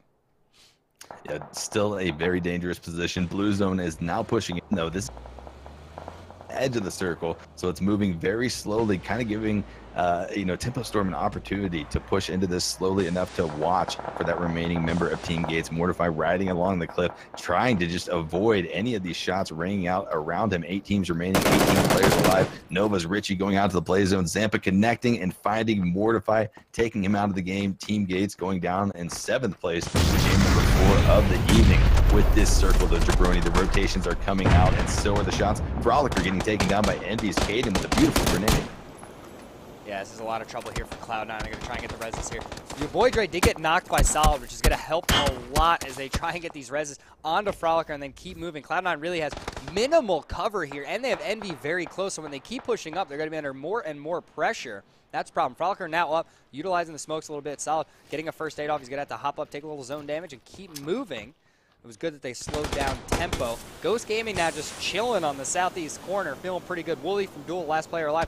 Look at Elusive. He's right on top of Kaisuko. Sees him, but he can't take that shot. He tries to jump. Kaisuko with an easy knock, and then gets Solid is Caden. So 2 players down for Cloud9. Frolicker trying to peek the window. Frolicker goes down. It's all up to Moody as the last player left. It's Caden putting all these shots out from the window. Moody now all alone. Absolutely insane. Envious playing complete spoiler onto this Cloud9 squad, taking out 3 of their members, leaving Moody to fend for himself against a 4-man squad. This is going to be also Ghost Gaming off of the eastern edge, getting a sight onto all of this happening. Shots still ringing out in this compound, trying to connect onto Moody, trying to bait him out of there. Kaisuko in a very good position. And look at this flank coming out from Caden. Caden wraps around the building and gets the final kill onto Moody, taking him out of the game. I believe H-Win also went down in the process. Now 3 teams remaining, 8 players alive, Jabroni, as now we are going to see these players fight it out for first place. Yeah, just like that, all of a sudden we're down to just 8 players alive, 3 different teams. It's Tempo Storm, it's Envious, and it is Ghost Gaming. Ghost Gaming with 2, Tempo with 2, and Team Envy having all 4 players still up and alive. A lot of shots coming out. The zone goes all the way to the south, so Tempo Storm, it's a tough break for them trying to move down here. They're going to have to go tree to tree, rock to rock, and stay in cover. Hopefully, Envy stays distracted on Ghost Gaming. If you are a Tempo Storm fan, BenQ5, he can see Profi here. 100% available. He takes the shots. Profi will go down. What a perfect angle there for BenQ5. McCoy now all alone for Ghost. I don't see how he's able to hop in and get this res, especially with Tempo moving down from the north. Yeah, going to be tough indeed. Exactly what Tempo Storm needed. They need teams on the east or the west. Definitely easier to take on this 2-man squad of Ghost Gaming still remaining to the south. So now they're going to be able to transition a little bit easier, but now they're also BenQ5 actually taking some shots at Envious as well. Check Shooter going to be taking a little bit of damage. Jesse Lowell taking damage in the process as well. Blue Zone pushing on these players back. Tempo Storm is going to have to adjust from this location extremely fast. That Blue Zone is going to be doing a lot of damage. And this actually opened up McCoy the opportunity to get the res on a Profi, so Ghost Gaming might find themselves with 2 players still alive. Yeah, that is absolutely huge if you're Ghost. Now, Envy tried to use this opportunity to move into zone, and that's what they did. So that's why they're holding such a power position. So Tempo now, a little bit of patience has been their demise, as now they're the ones in the blue. They're going to have to run down. They're the only players that do not have any type of standard in the new zone. Kaisuko going down to McCoy is huge, as Envy now down to 3. Your boy Dre goes down for Tempo Storm. It was Caden getting the knock and the kill. Caden's been fragging out today. BenQ5, he's taking tick damage. He will die off to the zone. That'll be it for Tempo Storm. They will take 3rd. And Check Shooter did go down to BenQ5, though. So Envy is down to 2. It's a 2v2 Ghost versus Envy right now. Yeah, McCoy pushing up to this tree. Check Shooter down. Kaisuko is going to go down as well. So now a 2v2 situation. 1 player down for Envious, as McCoy is going to be trying to toss out some nades. Shots, though, from Profi ended up connecting onto Caden, taking him out of the game. A huge nade coming out, putting damage on the Jesse Lowell. And Ghost Gaming, what a finish for them. Able to come up with 1 player down, get the res on to Profi, and finish strong with a first place game and game number 4 of the evening. Jabroni, insane. Yeah, that was absolutely wild. We talked about it before the game started, Esquire. Ghost Gaming, one of those teams, they just need that night. And tonight was it, grabbing another win, 7 kills. Profi and McCoy just jumping through all adversity that is thrown in their face and grabbing another win here. So 2 wins on the night for Ghost. Esquire, I want to give you a big thank you for joining me on the cast tonight. I appreciate it very much. It was a lot of fun. It was a lot of fun indeed. Thank you for having me, Jabroni. Really enjoyed it, and shout out to Mustache Dave as well. But guys, all back to you. Break it down. Let me know what you guys thought about game number 4. Thanks, Esquire.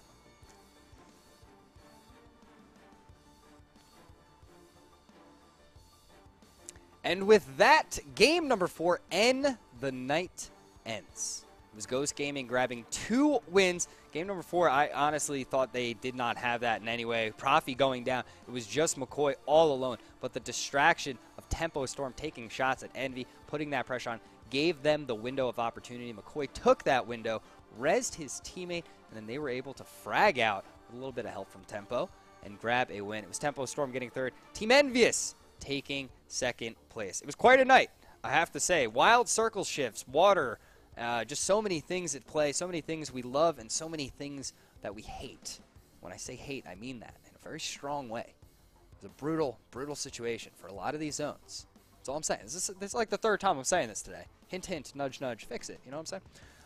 But let's go over exactly what went down this evening. Game number 1 did go to Ghost to start off the night. They started off huge.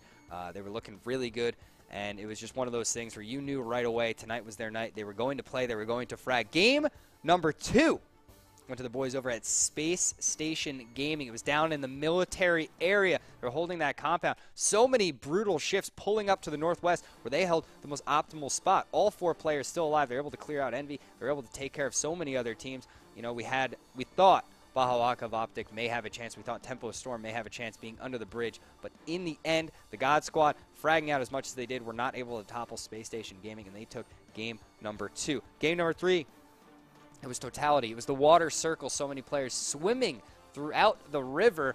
Everyone sitting there wondering, how the hell does this happen? But Totality stayed out of water. All 4 players maintaining the northern side of the zone. And at the end, we had 6 players prone, 3 from Totality, 1 from Space Station Gaming, and 2 from Ghost. They all pop up as that final circle goes. The frags go out left and right. Everyone's shooting one another, and it was Totality at the end of it all grabbing the win. And, of course, game number 4, the one we just watched, Ghost Gaming overcoming so much, able to win that game. Pushing in, finding a shack in the zone, and then utilizing that to move into the final where only 8 players remain. They're able to help take out Tempo Storm, and then, of course, take out Team Envious, who is down to just 2 and grab the win. So great job and congratulations to those 3 teams on having a fantastic night. As always, I was running back. I want to give a big thank you to everybody, of course, that played tonight, everybody in the chat, all the moderators, all the admins, just everybody that does anything for PUBG Online. It was a great time. On top of that, Esquire, Mustache Dave, and Myra for being a part of the cast. It was a lot of fun to be a part of. And, of course, Sifl and Sap for doing all the production things and clicking all the buttons to make everything look cool and pretty. It's super important. I look incredibly small, I just realized, while I'm alone on the screen. So hopefully we never have to do this again. But on that note, good night, everyone, and we will see you right here tomorrow at 1 p.m. Central Time for the EU Contender Series.